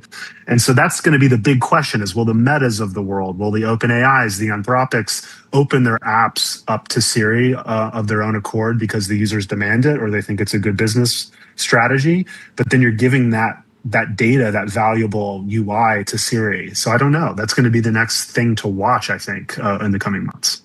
Very fun. Well, good time to be a subscriber of Sources. So go subscribe if you haven't already. It's always a great time, but it's the best time ever. Every day is. Love catching up with you, Alex. Always great. Great to see you a couple weeks ago. Enjoy the West. Safe travels. We'll talk to you soon. Have a fun. good day. Talk soon. Goodbye. Well, whether you're bullish on Apple or bearish of Apple, go express it on public.com. Investing for those who take it seriously. They got stocks, options, bonds, crypto, treasuries, and more with great customer service. And our next guest is already in the waiting room. We have Rob Schroeder from Vinyl Equity. He's the co-founder and CEO. Rob, how are you doing? Welcome to the show. What's going on? Hey, guys. Thanks for having me. I appreciate it. Than's for hopping on. The show. Appreciate that. First time on the show. Why don't you kick us off with an introduction on yourself and the company? Yeah. So my name's Rob Schroeder. I am the founder and CEO of Vinyl Equity. Vinyl Equity is a transfer agent for public companies or soon to be public companies. We've been around since 2022, and we just raised or just announced our Series A raise today. How much? Get that gong. How much did you raise? $20 million. We're led by Joe Cabot. Fantastic. Okay. Explain transfer agents like I'm 5 years old. Yeah, it's a good question. Most people have no idea. So you could think of transfer agent as doing for the public markets what Carta has done for the private markets. And so when a company goes public, they have to have what's called a master security file, and it is the basis of their equity ownership. And so transfer agents for a long time have maintained these records. You can think all the way back to the beginning of Wall Street. You used to have somebody who would take a paper stock certificate or trade on Wall Street, and they'd walk all the way down to the transfer agent to record that transaction on their ledger. It's interesting because I just bought I put my whole life savings in SpaceX, and the guy said we didn't need to use a transfer agent. And then I saw him on Instagram. He's in Miami, and then I think he was in South America or something. Yeah, and the stock certificates look like Monopoly paper and dollar. I'm realizing now I might have needed a transfer agent. But you should have called us. but how have they modernized to date? We're no longer. Is there an API? We're no longer, walking paper stock certificates around the trading floor. Historically, they haven't. Yeah, long and short of it. So I started the business after running portfolio operations at AngelList. And we did, I think, 200 plus IPOs in the couple of years that I was there out of the portfolio. And every time we worked with a transfer agent, it just felt like we were sending paper around all around the country, just trying to get our shares into a brokerage account. So tons of market exposure post lockup. And, as you look at the market today, it has changed drastically in the last 6 months. I mean, even just in the last 6 months, you've got tokenization, you've got these massive IPOs that have cap tables that are substantially more complex than they've ever been before. And user expectations have shifted. And you guys have talked about it. You're buying SpaceX shares down in Miami from people on the street. And, but you're also expecting to get those shares instantaneously. And, we live in a world today where you can get packages delivered in less than a day. And yet from the transfer agent to your brokerage account, by and large, you can't get your shares delivered in 24 hours. And so Vinyl was built to solve that problem effectively. Quick question, the name, why Vinyl? Transfer agents keep records. Okay. Yeah. We spent a lot. Yeah. Vinyl's booming. We spent a lot of time trying to figure that out. Yeah, that's like right. that. Yeah, we're back, That's baby. good. So with this SpaceX IPO is insane. Also, just because of all the layer. There actually are, all that unironically, stuff. a lot of unwinding. And part of why solving this is so important is the way markets feel like they're, at least in this whatever part of the cycle we're in right now, is such violent movement. Like 24-hour delay could meaningfully impact your returns. How are you guys, what does your go-to-market look like at this point? Where do you guys kind of take the baton? I don't know if that's the right way to think about it. Yeah, we generally come on board with clients as they're getting ready to go public. So they're thinking about their IPO in the context of an IPO. And so if they're making a switch from cap table administrator to a plans administrator, we think that's a really good time to align. But there are companies, depending on their readiness, that will bring on a transfer agent, 2 months before an IPO. We help facilitate the transfer of that information seamlessly. We do use APIs. We are an API native business. And so it is fairly seamless and straightforward for us to ingest those records. When we get our company stood up, we actually give them a staging environment so they can go and test all of the data and make sure it's correct. And that's an anomaly in the world that we live in. And so, for a very long time, this has been a just-in-time industry that's operated on paper, that's operated very reactively. And we want to pull all of these motions forward so that companies can go into the public markets with certainty. I think what you guys are referring to is the liquidity process and the transfer agents involved in the liquidity process.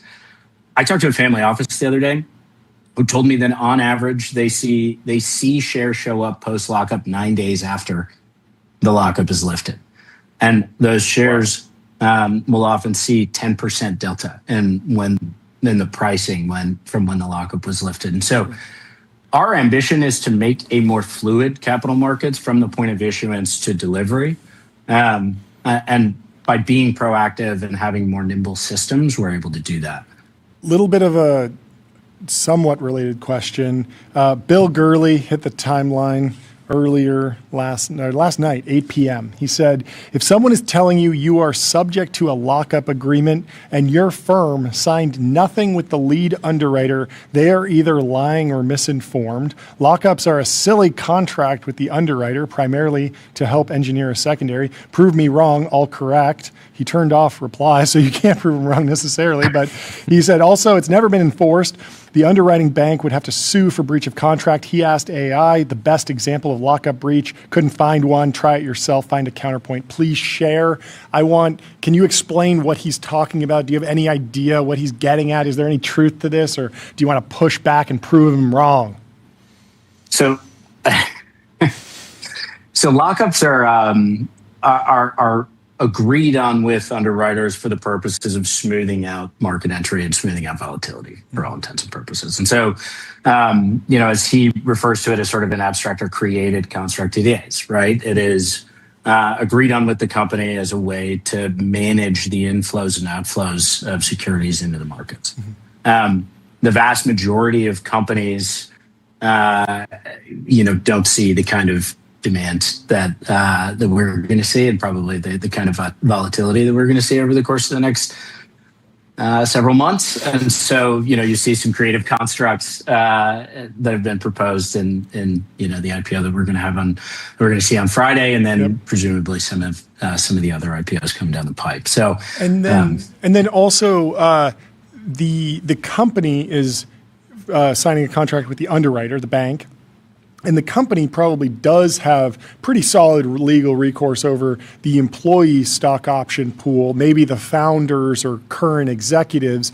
But what he's talking about is being an early stage venture capital investor who maybe didn't sign many contracts that relate anything to lockups. And so he doesn't necessarily need to sign on. Of course, a good underwriter might go around and say, wait a minute, there's a VC who's heading for the exit, who owns 20%. Like, let's bake that in, get them to sign a contract. But he's saying, if I didn't sign anything, I'm selling on day one, I guess, something like that.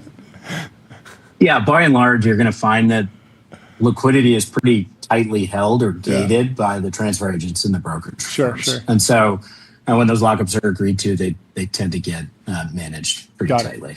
Well, thanks for helping break it down. I know it's a hairy debate, but it helps contextualize these things. I really appreciate it. Jordan, anything else? Thank you for modernizing investment capital flows. Thank you for everything you're doing. Truly important work. Thank you. Yeah. It's an area that I think nobody's really thought about for the last I don't know, forever. I'm glad you are. And we're excited to be thinking about it here. So it's good hopefully problem everyone for will get their shares more effectively. Good problem for the AngelList Mafia. I'm sure those 200 IPOs that you went through were, stressful. But well, thank you so much for coming on the show. We'll talk to you soon, and congratulations on the progress. Congrats to the team. Appreciate you guys having us. Goodbye. What else is going on in the timeline today? The system prompt already leaked for Siri. Is this real? Hard to tell if it's real. Siri. But you know what is real? What is real? A Colorado man has been arrested alongside his passenger for allegedly driving more than 130 miles an hour through northern Colorado. Mm-hmm. He was doing a cannonball run, John. I'm just going to assume that this is someone in the audience. They're probably not watching right now because they are in prison. But yeah, it is. Cannonball is not for the faint of heart. It is crazy that people are still going for the Cannonball record post-COVID because all the records were smashed. So if you're not familiar with the Cannonball, it's a coast-to-coast race. You race from the Red Ball Garage in New York City to the Portofino Hotel in La Jolla, I think, in Southern California. And it takes something like originally like days and days and days. People did it on motorcycles. People have done it on all sorts of different things, electric cars, self-driving cars. But the true record was, sort of no limits. People go as fast as they can, very dangerous, very illegal. You have to wait for the statute of limitations to lift before you share your run or share the video, or else you'll be held accountable for what you did. Very controversial in the car community too. Some people love it. Some people don't think it's safe, and for good reason. It's very dangerous.